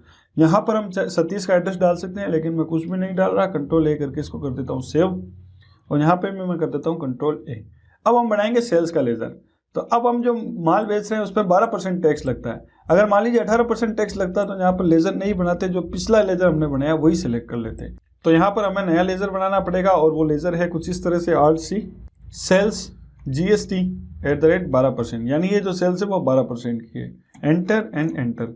Sales के सभी लेजर जाएंगे सेल्स अकाउंट में, एंटर। यहाँ पर नॉट एप्लीकेबल, यहाँ पर एप्लीकेबल, GST इस पर लगता है एप्लीकेबल, और सेट अल्टर GST डिटेल इसको करेंगे yes, enter and enter. HSN code कुछ भी नहीं डालेंगे। नेचर ऑफ ट्रांजैक्शन इसका डाल देंगे सेल्स टैक्सेबल, यानी वो सेल्स जिस पर टैक्स लगता है, और यहाँ पर लिख देंगे 12% टैक्स लगता है। तो इसको भी कर दूंगा मैं सेव और यहाँ पे टाइप ऑफ सप्लाई गुड्स और इसको कर देता हूँ सेव। और यहाँ पर मैं डाल देता हूँ टैक्सेबल वैल्यू, इसकी टैक्सेबल वैल्यू है 31,250, एंटर। SGST और CGST। तो 35,000 रुपये मेरे टोटल यहाँ पर आ चुके हैं और यहाँ पर भी हमने इसको 35,000 रुपये का माल बेचा है। इस एंट्री को कर देता हूँ सेव। अगली एंट्री कर लेते हैं फटाफट। रविंद्र को 20,000 रुपये का माल बेचा 003, लेजर बनाऊंगा नया रविंद्र, एंटर। और ये है हमारा देनदार sundry debtors, enter enter enter. यहाँ पर एड्रेस डाल सकते हैं, फिलहाल मैं कर देता हूँ सेव, कंट्रोल A। इसको भी कर देता हूँ सेव, कंट्रोल A। और यहाँ पर फिर नया लेजर है सेल्स GST 28% का, तो alt c sales GST @ 28%, enter and enter. और यहाँ पर हम लेंगे sales account, enter and enter. GST इस पर लगता है तो एप्लीकेबल करेंगे और सेट अल्टर GST डिटेल इसको करेंगे यस, एंटर।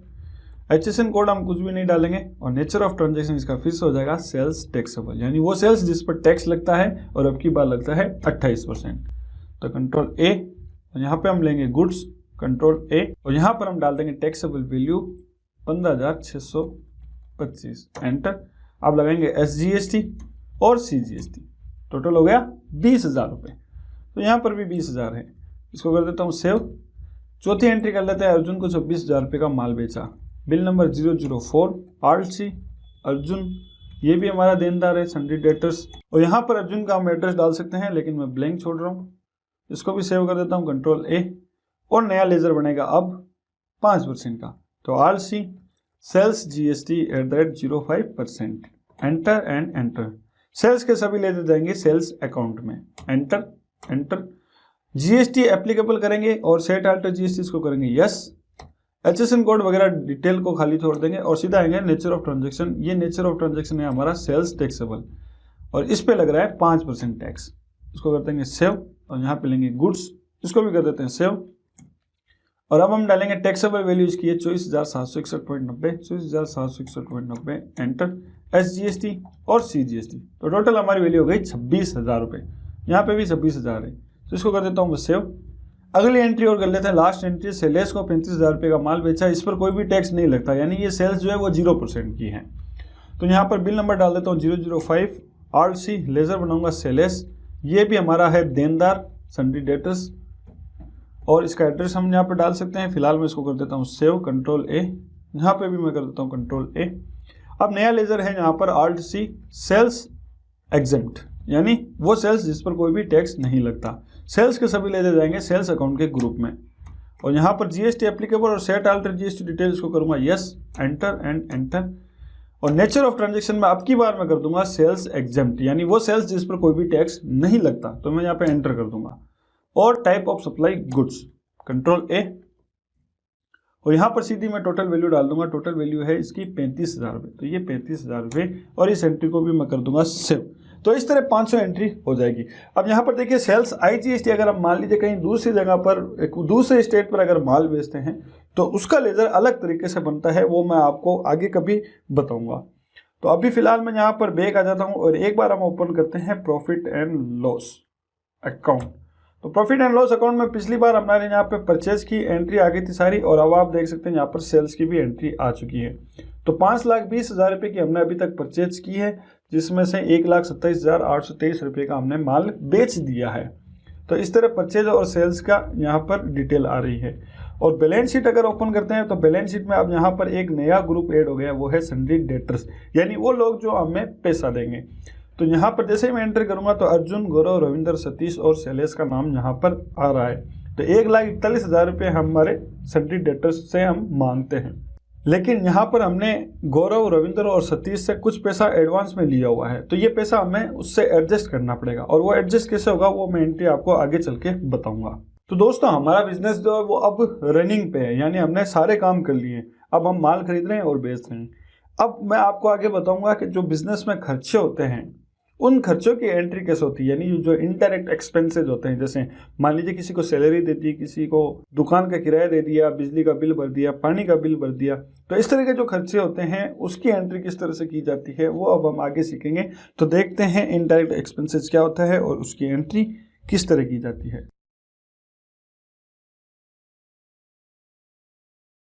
वो खर्चे जो हमें बिजनेस को बेहतर ढंग से चलाने के लिए करने पड़ते हैं उसे इनडायरेक्ट एक्सपेंसेस कहते हैं।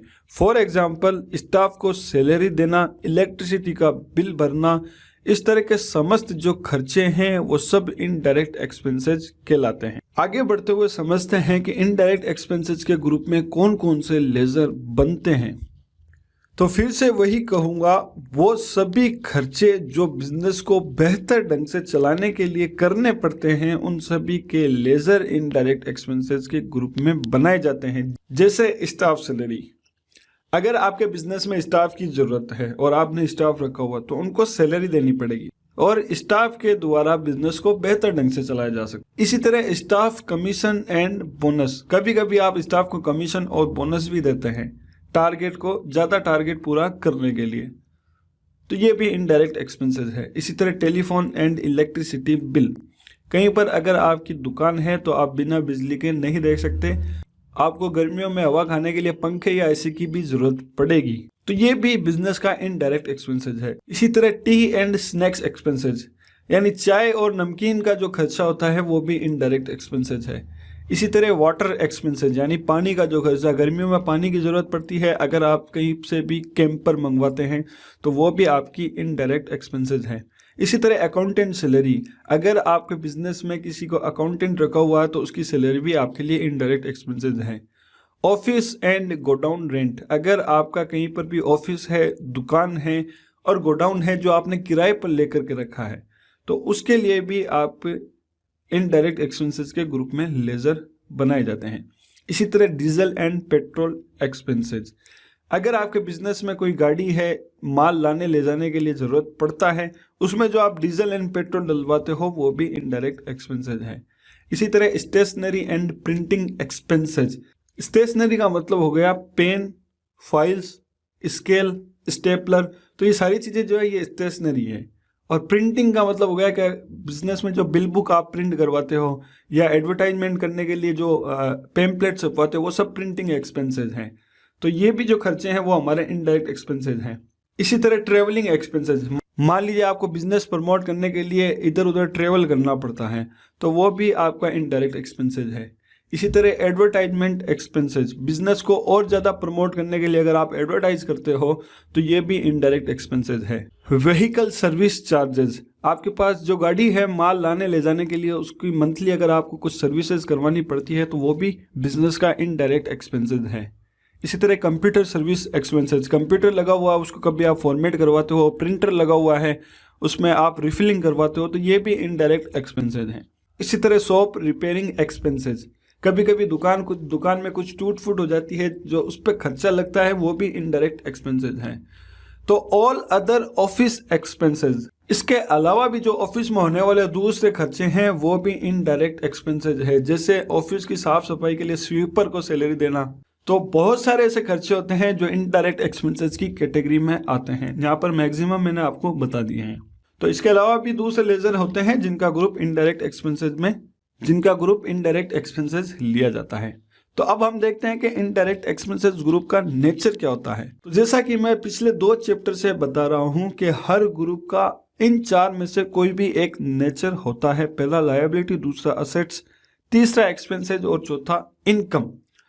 तो यहाँ पर आप कुछ समझदार हैं और देख करके पता लगा सकते हैं कि इस ग्रुप का नेचर क्या होगा। फिर भी बता देता हूँ, इनडायरेक्ट एक्सपेंसेस ग्रुप का नेचर एक्सपेंसेस यानी खर्चे का होता है। तो दोस्तों अब हम इनडायरेक्ट एक्सपेंसेस की एंट्री करना सीखेंगे। यानी व्यापार में जो खर्चे होते हैं, जैसे स्टाफ को सैलरी दे दी, दुकान का किराया दे दिया, उनकी एंट्री टैली ERP9 में किस तरह की जाती है, ये अब हम आगे सीखेंगे। तो यहाँ पर नोट्स को मैं ओपन कर लेता हूँ। आप देख सकते हैं यहाँ पे लिखा हुआ ऊपर इनडायरेक्ट एक्सपेंसेस, और यहाँ पे लिखा हुआ है अगली लाइन 5000 रुपये नगद शॉप रेंट दिया, यानी दुकान का किराया दिया 5000 रुपये नगद, जो दुकान हमने ली है उसका किराया दिया। तो यहाँ पर कोई भी एंट्री करने के लिए हम अकाउंटिंग वाउचर में जाएंगे। तो सबसे पहली बात, कौन से वाउचर में एंट्री होगी। तो देखिए यहाँ पर हम क्या कर रहे हैं, 5000 रुपये नगद किराया दे रहे हैं। तो हमारे बिजनेस से जो है पैसे जा रहे हैं। तो जब भी बिजनेस से पैसे जाते हैं, चाहे वो नगद जाए या फिर बैंक के थ्रू जाए, तो उसकी एंट्री होती है पेमेंट के वाउचर में। तो पेमेंट का वाउचर हमारा यहाँ पे ओपन है, पेमेंट में हम एंट्री करेंगे। तो सबसे पहले अब हम यहाँ पे बताएंगे कि हम किसको और क्यों पेमेंट कर रहे हैं। तो यहाँ पर हम पेमेंट कर रहे हैं शॉप रेंट का, यानी दुकान के किराए का।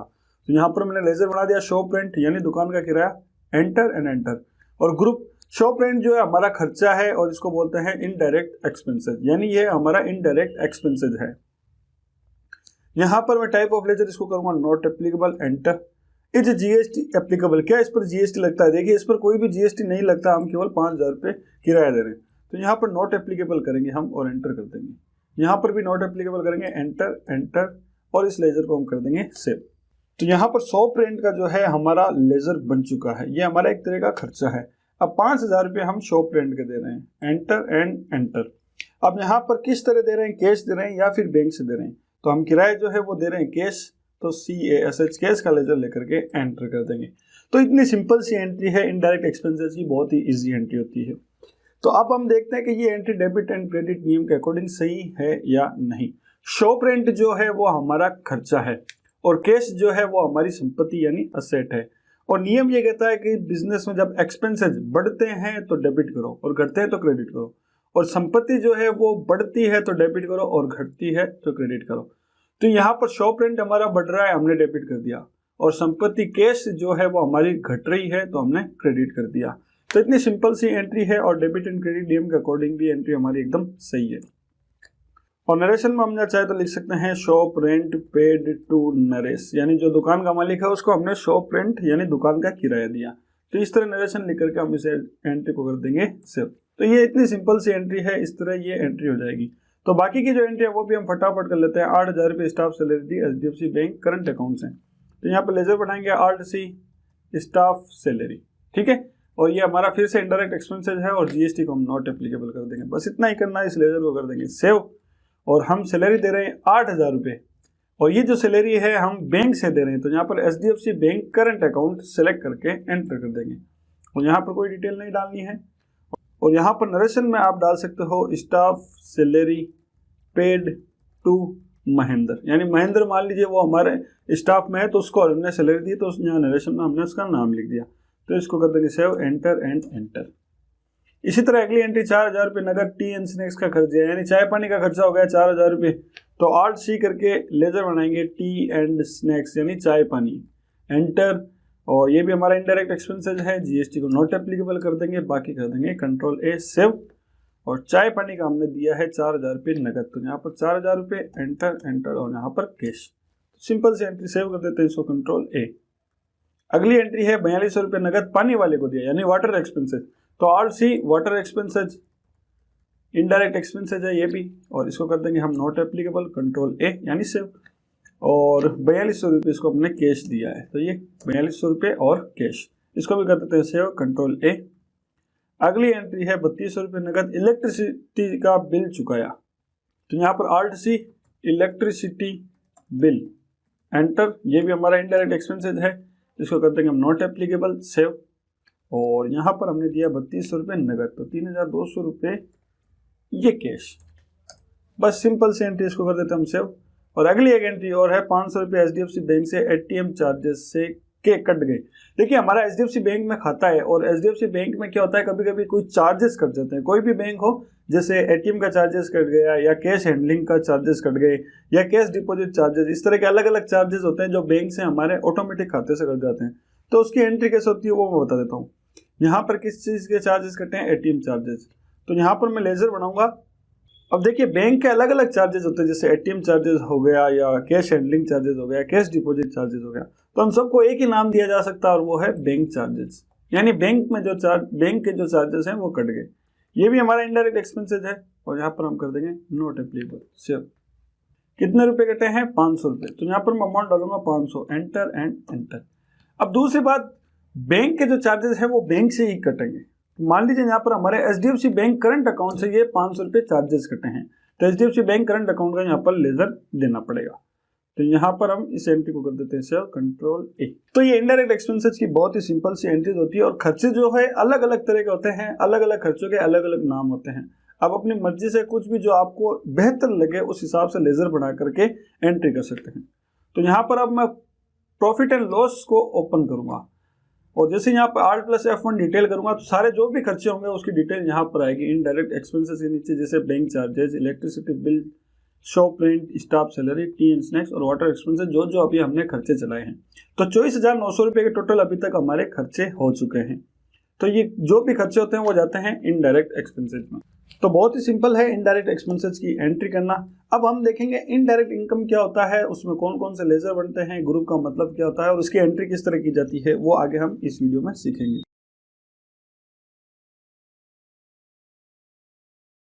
तो मैं आपको बताता हूँ कि किसी भी बिजनेस में दो अलग अलग इनकम होती है। पहली वो इनकम जो हम बिजनेस एक्टिविटी से कमाते हैं। फॉर एग्जाम्पल मेरे मोबाइल की दुकान है और मोबाइल बेचने का काम करता हूँ।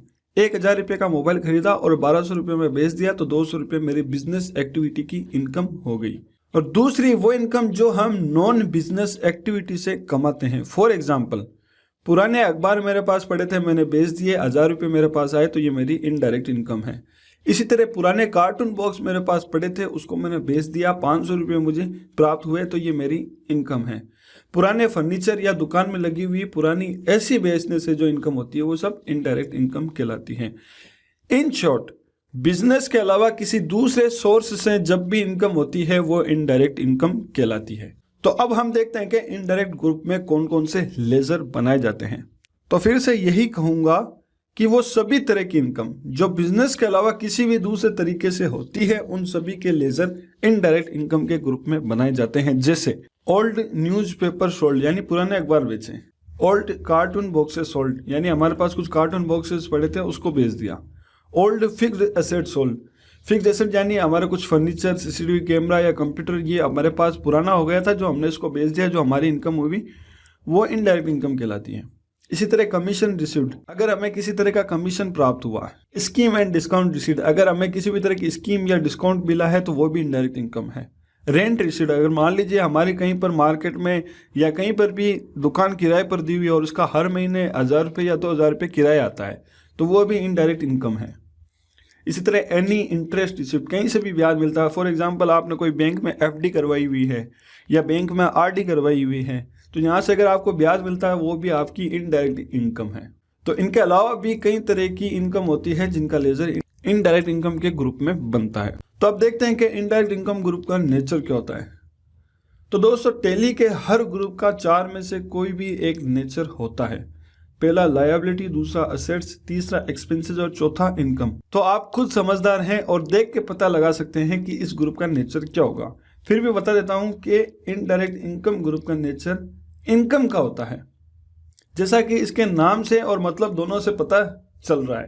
तो दोस्तों अब हम इनडायरेक्ट इनकम की एंट्री करेंगे और यहाँ पर हम कोई पुराने अखबार नहीं बेचेंगे। हमें मान लीजिए हमारे बैंक में पैसा जमा है सेविंग अकाउंट में तो उसका हमें ब्याज मिलेगा, या हमने जो पार्टियों को सिक्योरिटी दी हुई है उस सिक्योरिटी पर ब्याज मिलेगा, वो हमारी इनडायरेक्ट इनकम है। तो इस तरह की एंट्रीज अगर आती है, अगर सिक्योरिटी पर कोई ब्याज मिलता है तो उसकी एंट्री कैसे की जाती है वो हम देखेंगे। तो सबसे पहले किसी भी एंट्री को करने के लिए हम जाएंगे सीधा अकाउंटिंग वाउचर में। यहाँ पे मैं करूँगा एंटर। मैं नोट्स यहाँ पर ओपन कर लेता हूँ। आप देख सकते हैं यहाँ पर इनडायरेक्ट इनकम की एंट्रीज है और पहली एंट्री है HDFC बैंक सेविंग अकाउंट में 800 रुपये ब्याज प्राप्त हुआ। तो यहाँ पर थोड़ा सा कॉन्सेप्ट समझ लीजिए। मेरा मान लीजिए HDFC बैंक अकाउंट में सेविंग अकाउंट है और उसमें 50,000 रुपये जमा है। तो बैंक या तो हर महीने या 3 महीने से आपके सेविंग अकाउंट में उन पैसों का ब्याज जो है ऑटोमेटिक ही डाल देती है। यानी ये जो 800 रुपये आ रहे हैं वो मेरे HDFC बैंक के सेविंग अकाउंट में आ रहे हैं। अब मेरा अगर 50,000 रुपये उस सेविंग अकाउंट में पड़े हैं तो जैसे ही ब्याज आ जाएगा तो 50,800 रुपये सेविंग अकाउंट में हो जाएंगे। तो यहाँ पर क्या हो रहा है कि मुझे रुपयों की प्राप्ति हो रही है जो मेरे बैंक में आ रहे हैं। तो सबसे पहली बात तो ये एंट्री होगी रिसिप्ट के वाउचर में। तो मैं यहाँ पर रिसिप्ट का वाउचर ओपन कर लूँगा। अब यहाँ पर टैली ERP9 को ये बताना है कि ये जो पैसे आ रहे हैं वो कहाँ से और क्यों आ रहे हैं। तो यहाँ पर मैं लेजर बनाऊंगा Alt+C और लेजर का नाम रखूंगा बैंक इंटरेस्ट, यानी हमें बैंक से ब्याज मिल रहा है। एंटर करूंगा एंड एंटर। अब देखिए ये जो बैंक से हमें ब्याज मिल रहा है वो हमारी इनडायरेक्ट इनकम है, यानी ये हमारी कोई मुख्य बिजनेस या मुख्य आय नहीं है। अब मेरा बैंक में खाता है, वहां से मुझे ब्याज मिल गया तो ये मेरी इनडायरेक्ट इनकम है। तो यहाँ पर ग्रुप इसका हो जाएगा इनडायरेक्ट इनकम एंड एंटर। यहाँ पर टाइप ऑफ लेजर इसको हम करेंगे नॉट एप्लीकेबल और GST को भी करेंगे नॉट एप्लीकेबल और इसको भी हम कर देंगे नॉट एप्लीकेबल और इस लेजर को यहीं पे हम कर देंगे सेव एंटर। तो लेजर हमारा बन चुका है। अब हमें बताना है कि कितने रुपये आपको ब्याज प्राप्त हुआ। तो यहाँ पर 800 रुपये मुझे ब्याज मिला है। एंटर करूँगा एंड एंटर। अब ये जो आपको ब्याज मिला है वो कैसे मिला है, कैश में मिला है या बैंक में मिला है? तो HDFC बैंक के सेविंग अकाउंट में मेरा ये ब्याज आया है, तो मैं यहाँ पर HDFC बैंक सेविंग अकाउंट को सिलेक्ट करके एंटर कर दूंगा। तो ये इतनी सिंपल सी एंट्री है। अगर कभी भी बैंक से ब्याज प्राप्त होता है तो उसकी एंट्री इस तरह से की जाती है। अब हम देखते हैं ये एंट्री डेबिट एंड क्रेडिट नियम के अकॉर्डिंग सही है या नहीं है। ये बैंक इंटरेस्ट जो है वो हमारी इनकम है और HDFC बैंक सेविंग अकाउंट जो है वो हमारी असेट है। तो यहाँ पर हमें बैंक से इंटरेस्ट जो हमारी इनकम बढ़ रही है और HDFC बैंक सेविंग अकाउंट में 10,000 रुपये थे तो 800 रुपये ऐड और हो जाएंगे, तो हमारी असेट भी बढ़ रही है। और नियम ये कहता है कि जब इनकम बढ़ती है तो क्रेडिट करो, असेट यानी संपत्ति बढ़ती है तो डेबिट करो। तो नियम के अकॉर्डिंग भी हमारी एंट्री एकदम सही है। मैं इसको कर दूंगा सर, एंटर करूंगा और यहाँ पर मैं कंट्रोल A और यहाँ पर नरेशन में चाहे तो मैं लिख सकता हूँ bank interest received from HDFC bank saving account. तो यहाँ पर मैं कुछ भी नहीं लिखना है, एंटर करूंगा एंड एंटर। तो एंट्री हमारी सेव हो चुकी है। अब दूसरी एंट्री देखते हैं। दूसरी एंट्री कुछ इस तरह से है। SG E-Mart India private limited से 50,000 रुपये सिक्योरिटी पर 2400 रुपये ब्याज प्राप्त हुआ। तो देखिए इस एंट्री को थोड़ा सा समझने की हमें जरूरत है, थोड़ा सा कॉन्सेप्ट हमें समझना पड़ेगा। पहले मैं यहाँ पर गेटवे ऑफ टैली में आता हूँ और इसके SG E-Mart India private limited का लेजर बताता हूँ, display accounts book laser book, और यहाँ पर मैं टाइप करूंगा SG E-Mart। अब देखिए SG E-Mart नाम से 2 लेजर हमने बनाए हैं।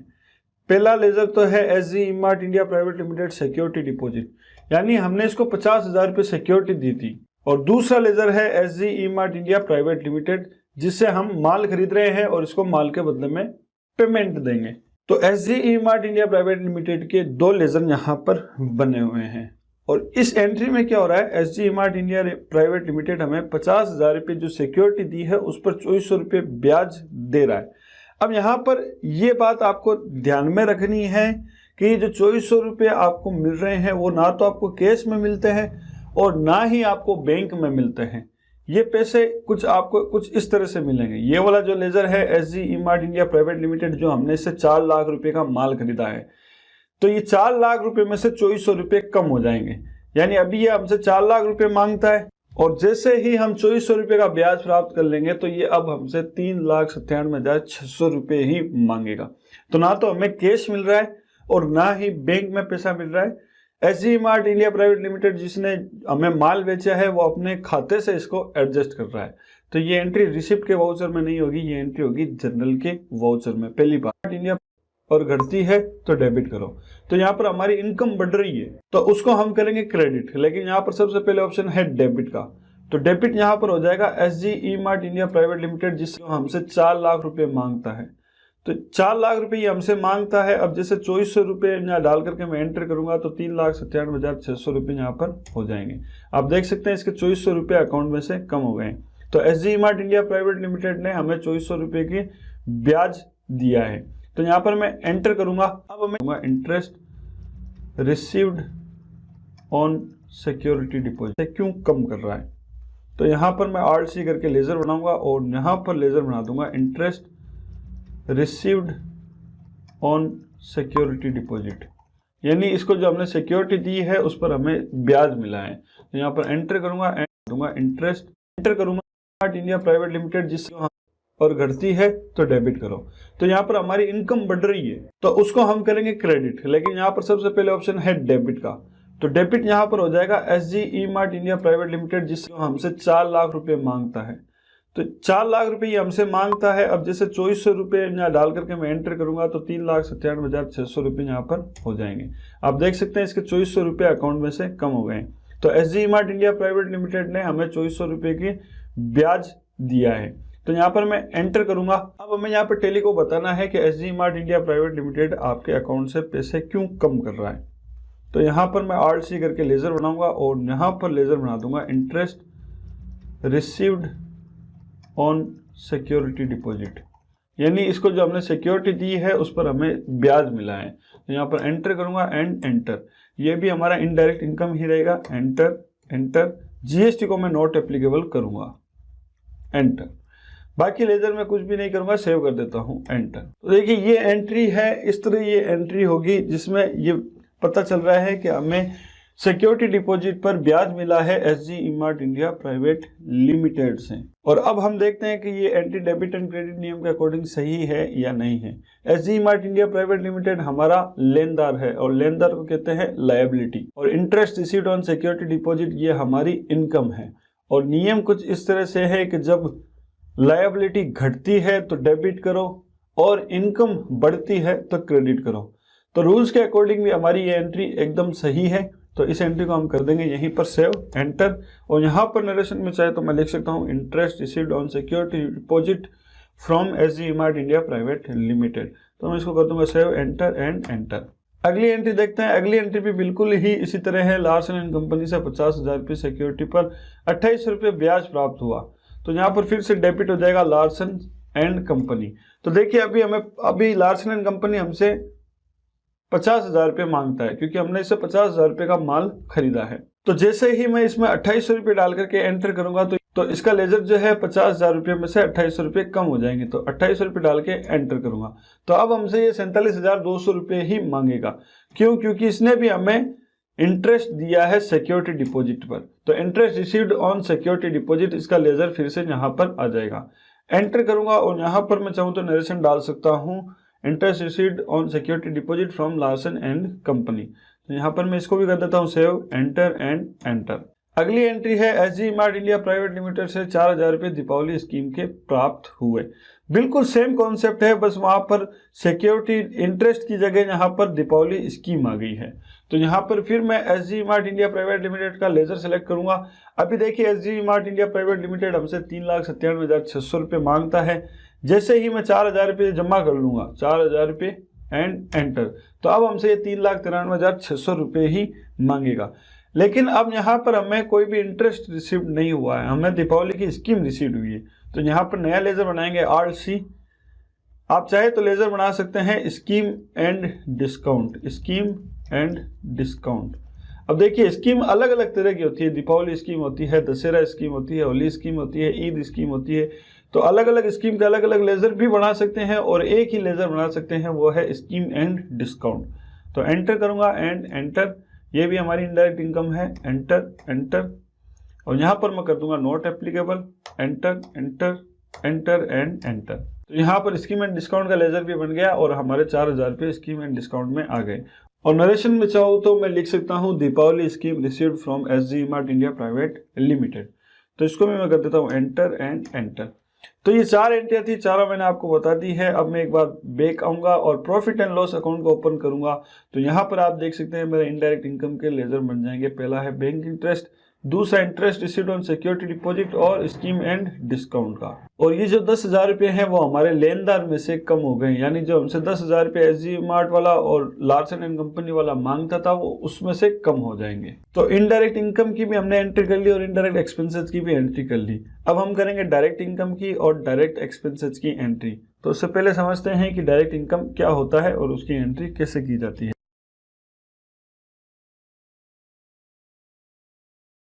शुरू करते हैं डायरेक्ट इनकम के साथ, समझते हैं कि डायरेक्ट इनकम क्या होती है। तो इन शॉर्ट में मैं आपको इतना बता देता हूं कि हर वो इनकम जो मुख्य बिजनेस एक्टिविटी से होती है उसे डायरेक्ट इनकम कहते हैं। फॉर एग्जाम्पल, मैं सर्विस प्रोवाइडर हूं और अलग अलग तरह की सर्विसेज देता हूं, जैसे mobile recharge services, D2H recharge services, electricity recharges, mobile repairing services, visiting card printing services, marriage card printing services. तो इस तरह की अलग अलग सर्विसेज हैं जिनका मेरा बिजनेस है और मैं अलग अलग सर्विसेज देता हूं। तो यहाँ पर आप देख सकते हैं कि सभी काम अलग अलग हैं। मैरिज कार्ड प्रिंट करना अलग चीज़ है, विजिटिंग कार्ड प्रिंट करना अलग चीज़ है, मोबाइल का रिचार्ज करना अलग चीज़ है और मोबाइल की रिपेयरिंग करना अलग चीज़ है। लेकिन जितने भी काम हैं उन सब का नेचर एक ही है और वो है सर्विसेज का। यानी मेरा काम है सर्विसेज प्रोवाइड करवाने का और मेरा मुख्य बिजनेस ही सर्विस प्रोवाइडर का है। तो इन सभी अलग अलग सर्विसेज से जो इनकम होती है वो डायरेक्ट इनकम कहलाती है। यानी मोबाइल की रिपेयरिंग से अगर कुछ इनकम होगी तो वो डायरेक्ट इनकम है। विजिटिंग कार्ड में प्रिंट करूंगा, अगर उससे कुछ इनकम होगी तो वो भी डायरेक्ट इनकम है। तो अब हम देखते हैं कि डायरेक्ट इनकम के ग्रुप में कौन कौन से लेजर बनते हैं। तो सिंपली यहाँ पर फिर से मैं आपको बता देता हूँ कि वो सभी तरह की इनकम जो मुख्य बिजनेस एक्टिविटी से होती है उन सभी के लेजर डायरेक्ट इनकम के ग्रुप में बनाए जाते हैं। जैसे इनकम फ्रॉम मोबाइल रिचार्ज करने से इनकम हुई, income from visiting card print करता हूं उससे इनकम हुई, income from marriage card printing और इनकम फ्रॉम मोबाइल रिपेयरिंग। तो यहाँ पर अब आप देखिए कि ये जो मेरा मोबाइल रिचार्ज करना या विजिटिंग कार्ड प्रिंट करना या शादी के कार्ड प्रिंट करना ये मेरा मुख्य काम है, इसलिए ये मेरी डायरेक्ट इनकम है। लेकिन इनडायरेक्ट इनकम में हमने देखा था कि कमीशन मिलता है वो हमारी इनडायरेक्ट इनकम है, ब्याज मिलता है वो हमारी इनडायरेक्ट इनकम है। तो कमीशन लेना या ब्याज लेना ये हमारा मुख्य काम नहीं है, ये हमारा मुख्य बिजनेस नहीं है, ये तो हमें कहीं से इनकम हो जाती है इसलिए वो इनडायरेक्ट इनकम है। और हमारा मेन जो काम है वो ये है मोबाइल रिपेयरिंग का या विजिटिंग कार्ड का, मैरिज कार्ड का प्रिंट करने का, ये हमारा मुख्य काम है। और इन अलग अलग जो सर्विसेज से जो अलग अलग इनकम होती है वो सब डायरेक्ट इनकम कहलाती है। तो इनके अलावा भी और भी दूसरी इनकम होती है जिनका लेजर डायरेक्ट इनकम के ग्रुप में बनता है। तो अब यहाँ पर हम देखेंगे कि डायरेक्ट इनकम ग्रुप का नेचर क्या होता है। तो जैसा कि मैंने बताया टैली के हर ग्रुप का 4 में से कोई भी एक नेचर होता है। पहला लायबिलिटी, दूसरा असेट्स, तीसरा एक्सपेंसेस और चौथा इनकम। तो आप खुद समझदार हैं और ये देख के भी पता लगा सकते हैं कि इस ग्रुप का नेचर क्या होगा। फिर भी बता देता हूं कि डायरेक्ट इनकम ग्रुप का नेचर इनकम का होता है, जैसा कि इसके नाम से भी पता चल रहा है और इसके मतलब से भी पता चल रहा है। तो दोस्तों जैसा कि मैंने बताया कि किसी भी बिजनेस में जो भी मुख्य सोर्स होता है इनकम का वही उसकी डायरेक्ट इनकम होती है। तो यहाँ पर मैं एक बार पीडीएफ नोट्स को ओपन करता हूँ और आप देख सकते हैं यहाँ पर लिखा हुआ ऊपर डायरेक्ट इनकम।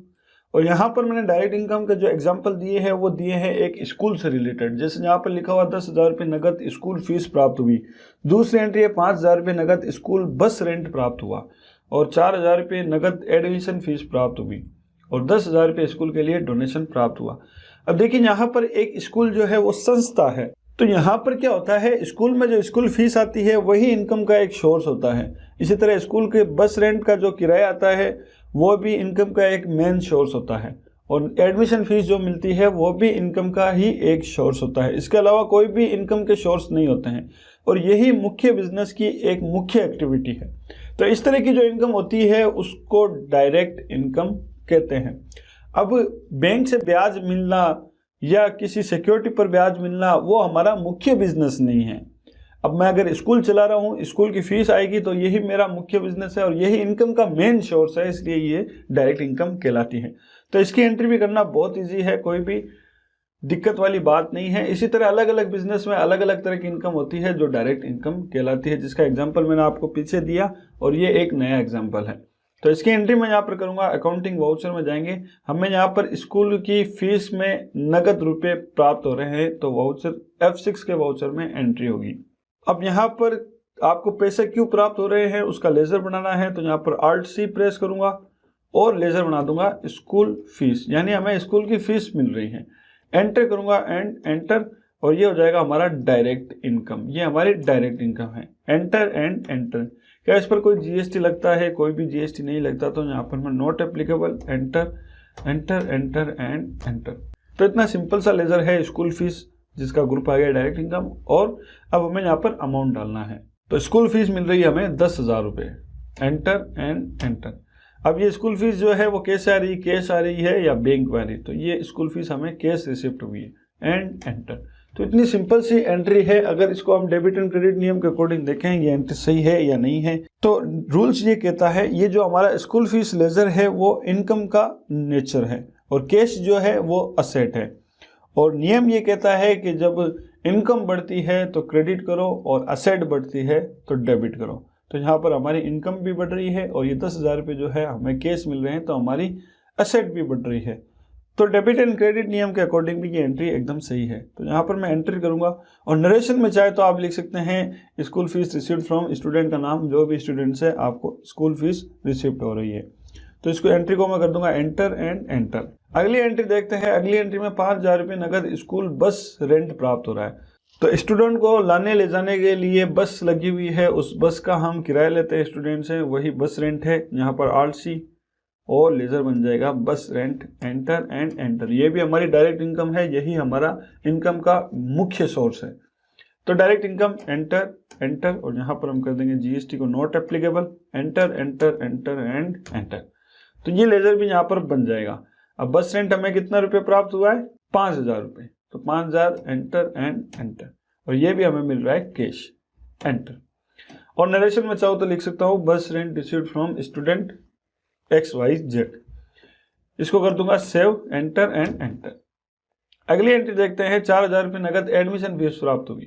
तो यहाँ पर फिर मैं RC करके लेजर बना दूंगा, admission fees, enter and enter, और ये भी हमारा इनकम का मुख्य सोर्स है, तो डायरेक्ट इनकम, एंटर एंटर, और यहाँ पर GST को कर दूंगा not applicable, enter enter and enter, और 4,000 रुपये, एंटर एंड एंटर।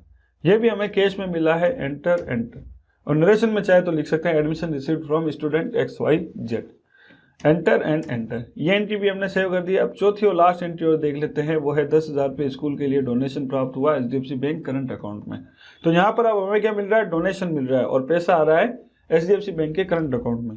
तो RC करेंगे और लेजर बनाएंगे डोनेशन, ठीक है। और डोनेशन भी दो तरह का होता है, एक डोनेशन जो हम देते हैं और दूसरा डोनेशन जो हम लेते हैं।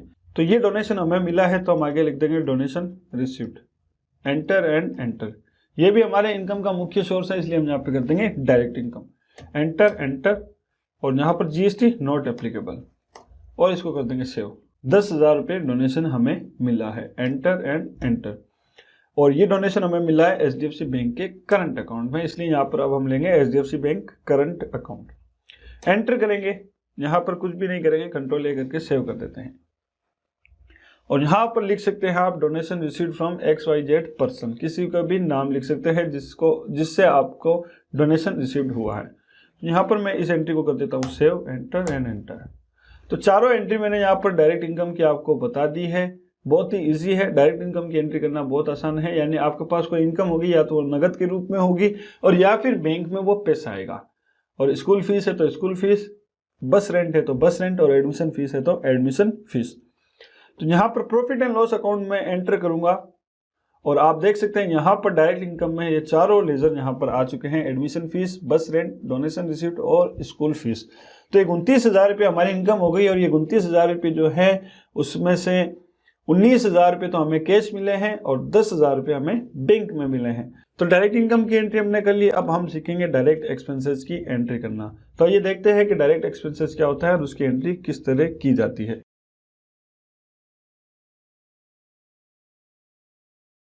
तो डायरेक्ट एक्सपेंसेस होता क्या है, इन शॉर्ट में आपको इतना बता देता हूं कि हर वो खर्चे जो बिजनेस को बिना रुकावट के चलाने के लिए करने पड़ते हैं और जो खर्चे मुख्य बिजनेस एक्टिविटी से जुड़े हुए होते हैं उन्हें डायरेक्ट एक्सपेंसेस कहा जाता है। फॉर एग्जाम्पल, मैं विजिटिंग कार्ड और मैरिज कार्ड प्रिंटिंग का काम करता हूं, और जिस मशीन से मैं कार्ड प्रिंट करता हूं वही मेरी इनकम का मुख्य सोर्स है। यानी अगर वो मशीन सही है तो मेरा बिजनेस सही है, वो मशीन अगर खराब हो जाती है तो मेरा बिजनेस में भी इफेक्ट पड़ेगा, यानी काम में रुकावट आ जाएगी। अब अगर वो मशीन खराब हो जाती है और उस मशीन को सही कराने में जो खर्चा लगेगा वो मेरा डायरेक्ट एक्सपेंसेस कहलाता है। और मुख्य तौर पर डायरेक्ट एक्सपेंसेस इन कंपनीज में ज्यादा होते हैं। मैन्युफैक्चरिंग कंपनीज जहां पर मैन्युफैक्चरिंग की जाती है वहां पर डायरेक्ट एक्सपेंसेस ज्यादा होते हैं। इसी तरह कंस्ट्रक्शन कंपनीज, किसी भी चीज का कंस्ट्रक्शन जहां पर किया जाता है वहां पे भी डायरेक्ट एक्सपेंसेस ज्यादा होते हैं। और सर्विस प्रोवाइडर कंपनी, जो कंपनियां सर्विस प्रोवाइडर है, किसी तरह की सर्विस दे रही हैं, तो वहां पर भी डायरेक्ट एक्सपेंसेस ज्यादा होते हैं। हम जो मार्केट में लोकल काम करते हैं जैसे माल खरीदना और बेचना, यहाँ पर डायरेक्ट एक्सपेंसेस बहुत कम ऐसे एक्सपेंसेस हैं जो डायरेक्ट एक्सपेंसेस होते हैं। माल खरीदना और बेचना एक ट्रेडिंग बिजनेस है और ट्रेडिंग बिजनेस में डायरेक्ट एक्सपेंसेस बहुत कम होते हैं। हाँ, अगर आप किसी मैन्युफैक्चरिंग कंपनी में, किसी कंस्ट्रक्शन कंपनी में या किसी सर्विस प्रोवाइडर कंपनी में काम कर रहे हैं तो वहाँ पर डायरेक्ट एक्सपेंसेस ज़्यादा होंगे और वहाँ पर कई तरह के एक्सपेंसेस ऐसे हो सकते हैं जो डायरेक्ट एक्सपेंसेस कहलाते हैं। फॉर एग्जाम्पल, मैन्युफैक्चरिंग कंपनी का एक मैं आपको उदाहरण देता हूँ। प्लायर की जो मैन्युफैक्चरिंग होती है उसको पूरा बनने के लिए कम से कम 8 या 10 प्रोसेस से निकलना पड़ता है, तब वो प्लायर पूरा जाकर के तैयार होता है। फॉर एग्जाम्पल, सबसे पहले कच्चा लोहा खरीदना पड़ता है। अब इस कच्चे लोहे से पूरा प्लायर जाकर के तैयार होता है। यहाँ पर कुछ प्रोसेस मैं आपको बता देता हूँ। जैसे सबसे पहले इसमें फोर्जिंग की जाती है, फिर इसके बाद में रफ स्क्रैपिंग की जाती है, फिर इसके बाद में फाइन स्क्रैपिंग की जाती है, फिर इसके बाद में ब्लेड को तीखा किया जाता है, इसके बाद में रिवर्टिंग की जाती है, उसके बाद में असेंबलिंग की जाती है, फिर पॉलिश की जाती है, फिर पैकिंग की जाती है। तो इतनी सारी प्रोसेस से निकलता है तब जाकर के एक प्लायर जो है वो पूरा तैयार होता है। तो यहाँ पर जिस जिस प्रोसेस से ये गुजरा है वहाँ पर एक प्लायर पर जो भी खर्चा लगा है वो पूरा का पूरा डायरेक्ट एक्सपेंसेस कहलाता है, और ये खर्चा जो है वो मटेरियल की कॉस्ट में जुड़ता है। तो इस तरह के जो भी खर्चे होते हैं वो सब डायरेक्ट एक्सपेंसेस कहलाते हैं।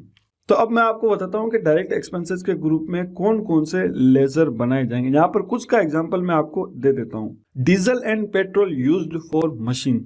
अगर आपकी किसी फैक्ट्री में या कहीं किसी भी बिजनेस में अगर कोई मशीन चल रही है जो आपके कमाई का एक मुख्य सोर्स है, अगर उसमें पेट्रोल या डीजल या ऑयल कुछ भी डालने की जरूरत पड़ती है तो पेट्रोल एंड डीजल जो है वो आपका डायरेक्ट एक्सपेंसेस है। इसी तरह रिपेयरिंग एक्सपेंसेस फॉर मशीन, जो मुख्य मशीन है वो अगर खराब हो जाती है उसको सही कराने में जो खर्चा लगेगा वो भी आपका डायरेक्ट एक्सपेंसेस है। Wages for goods supplies, construction का अगर आप कहीं पे काम कर रहे हैं और वहां पर माल लाने ले जाने के लिए भाड़ा देना पड़ता है तो वो भाड़ा भी आपका डायरेक्ट एक्सपेंसेस है।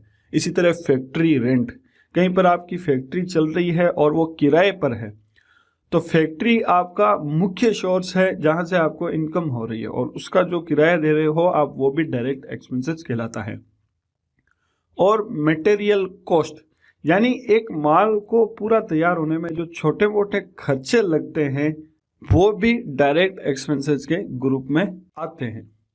तो इनके अलावा भी देखिए बहुत सारे अलग अलग इंडस्ट्रीज के हिसाब से, अलग अलग कंपनीज के हिसाब से अलग अलग खर्चे हो सकते हैं जो डायरेक्ट एक्सपेंसेस के ग्रुप में बनाए जाते हैं। तो अब हम देखते हैं कि डायरेक्ट एक्सपेंसेस ग्रुप का नेचर क्या होता है। तो जैसा कि मैंने बताया था कि टैली के हर ग्रुप का इन चार में से कोई भी एक नेचर हो सकता है। पहला लायबिलिटी, दूसरा असेट्स, तीसरा एक्सपेंसेस और चौथा इनकम। तो आप कुछ समझदार हैं और देख के पता लगा सकते हैं कि डायरेक्ट एक्सपेंसेस ग्रुप का नेचर क्या होगा। फिर भी बता देता हूं कि इस ग्रुप का नेचर एक्सपेंसेस का नेचर होता है, जो कि इस ग्रुप के नाम से और मतलब दोनों से पता चल रहा है। तो दोस्तों अब हम डायरेक्ट एक्सपेंसेस की एंट्री करेंगे। डायरेक्ट एक्सपेंसेस की एंट्री करना भी बहुत इजी है। अब पिछली डायरेक्ट इनकम में जो हमने एंट्री की थी वो हमने किसी स्कूल से रिलेटेड की थी, और डायरेक्ट एक्सपेंसेस भी हम स्कूल से रिलेटेड जो खर्चे होते हैं उसकी एंट्री करना सीखेंगे। तो यहाँ पर नोट्स में एक बार ओपन करता हूँ, ये रहा डायरेक्ट एक्सपेंसेस का ग्रुप, और यहाँ पर आप देख सकते हैं एंट्री है पहली 8,000 रुपये नगद टीचर को सैलरी दी। तो देखिए अब यहाँ पर जो एक्सपेंसेस होगा वो ही हमारा मुख्य एक्सपेंसेस है, मेन एक्सपेंसेस है। अगर हम टीचर नहीं रखेंगे तो स्कूल कैसे चलाएंगे? स्कूल चलाने के लिए टीचर की ज़रूरत होती है, तो इसलिए टीचर के बगैर स्कूल नहीं चलती, इसलिए ये हमारा डायरेक्ट एक्सपेंसेस है। तो यहाँ पर अकाउंटिंग वाउचर में आएंगे। सबसे पहले हम नगद सैलरी दे रहे हैं तो हमारे हाथ से नगद जा रहा है, तो एंट्री होगी पेमेंट के वाउचर में, यानी हम किसी को पेमेंट कर रहे हैं। और क्यों पेमेंट कर रहे हैं तो उसके लिए यहाँ पर Alt C प्रेस करूंगा और यहाँ पर लेजर बना दूंगा टीचर सैलरी, यानी टीचर को हम सैलरी दे रहे हैं। एंटर करेंगे एंड एंटर, और ये हमारा है डायरेक्ट एक्सपेंसेस, यानी हमारा डायरेक्ट खर्चा है। इसको हम करेंगे नॉट एप्लीकेबल और जीएसटी को भी कर देंगे हम नॉट एप्लीकेबल। कंट्रोल A करके हम कर देंगे इस लेजर को सेव। तो लेजर हमारा यहाँ पर सेव हो चुका है। अब हमने कितने रुपये इसको सैलरी दी है? 8,000 रुपये। तो यहाँ पर 8,000 एंटर एंड एंटर। कैसे दिए? कैश या बैंक के थ्रू? तो ये हमने दिया है कैश एंड एंटर। तो सिंपल सी एंट्री है, बहुत ही इजी एंट्री है। अब डेबिट एंड क्रेडिट नियम के अकॉर्डिंग ये एंट्री हो रही है या नहीं हो रही वो देख लेते हैं। टीचर सैलरी जो है वो हमारा एक्सपेंसेस है और कैश जो है वो हमारी संपत्ति यानी असेट है। और नियम ये कहता है कि जब एक्सपेंसेस यानी खर्चे बढ़ते हैं तो डेबिट करो और संपत्ति घटती है तो क्रेडिट करो। तो हमारा खर्चा बढ़ रहा है और ये जो खर्चा है वो हमारा कैश हो रहा है, यानी हमारा कैश घट रहा है। तो नियम के अकॉर्डिंग भी एंट्री एकदम सही है। एंटर करेंगे और यहाँ पर आप चाहे तो लिख सकते हैं salary paid to XYZ teacher, यानी टीचर का नाम आप यहाँ पर लिख सकते हैं। तो एंटर करूंगा एंड एंटर। तो इसी तरह बाकी तीनों एंट्री होगी, बहुत ही ईजी है। 5,000 रुपये नकद से पानी का टैंकर मंगवाया, तो यहाँ पर Alt C और लेजर बना दूंगा वाटर टैंक, यानी पानी का टैंकर। Enter and enter. तो ये भी हमारा डायरेक्ट एक्सपेंसेस है और बच्चों को प्यास लगेगी तो पानी की जरूरत पड़ेगी ही, तो ये भी एक मुख्य खर्चा है स्कूल का। तो एंटर करेंगे एंड एंटर और यहाँ पर जीएसटी को हम कर देंगे नॉट एप्लीकेबल। और इस लेजर को भी कर देंगे हम सेव। तो यहाँ पर हमने 5,000 रुपये का पानी टैंकर मंगवाया है और इसको भी हमने कैश पेमेंट किया है। तो ये एंट्री भी बहुत इजी है, इसको भी हम कर देंगे सेव। अगली एंट्री है 6,000 रुपये नगद स्कूल बस की सर्विस के लिए। तो यहाँ पर स्कूल बस जो हमारी चल रही है उसको सर्विस करवाने की जरूरत पड़ती है हर महीने, तो यहाँ पर हमने सर्विस करवाई है। तो लेजर बनाएंगे बस सर्विस चार्जेस, यानी हमने बस में सर्विस करवाई है उसके चार्जेस लगे हैं। तो एंटर करेंगे एंड एंटर, ये भी हमारा डायरेक्ट एक्सपेंसेस ही है। And enter not applicable GST, control a, ledger को कर देंगे सेव और यहाँ पर 6,000 रुपये एंटर एंड एंटर, और ये भी हमने दिया है कैश, तो इसको भी कर देंगे हम सेव, कंट्रोल ए। अगली एंट्री है 2500 रुपये नगद बस में डीजल डलवाया। अब बस चलेगी तो उसमें डीजल भी डलवाना पड़ेगा, तो वो खर्चा भी जो है हमारा डायरेक्ट एक्सपेंसेस है। तो आल्ट सी करके लेजर बना दूंगा डीजल एंड पेट्रोल, यानी डीजल एंड पेट्रोल का खर्चा। एंटर एंड एंटर, ये भी हमारा डायरेक्ट एक्सपेंसेस है। Enter enter GST not applicable और लेजर को कर दूंगा सेव, कंट्रोल ए, अमाउंट हो जाएगा 2500 रुपये और ये भी हमने दिया है कैश। तो ये सिंपल सी 4 एंट्री थी, चारों मैंने आपको बता दी। यहाँ पे मैं कर देता हूँ इसको सेव और एक बार profit and loss account open करूंगा तो यहाँ पर आप देख सकते हैं मेरा डायरेक्ट एक्सपेंसेस भी यहाँ पर आ गया है। Bus service charges, diesel and petrol, teacher salary और वाटर टैंक जो है 21,500 रुपये, और ये 21,500 रुपये पूरे का पूरा हमने कैश दिए हैं। तो यहाँ पर हमारी कैश की जो वैल्यू है वो कम हो गई है। तो दोस्तों डायरेक्ट इनकम की भी एंट्री कर ली और डायरेक्ट एक्सपेंसेस की भी एंट्री कर ली। अब हम क्या करेंगे, कुछ इन्वेस्टमेंट करेंगे, यानी हम बचत के लिए कुछ पैसा इन्वेस्ट करेंगे। तो इन्वेस्टमेंट क्या होता है और उसकी एंट्री किस तरह की जाती है ये अब हम आगे सीखेंगे।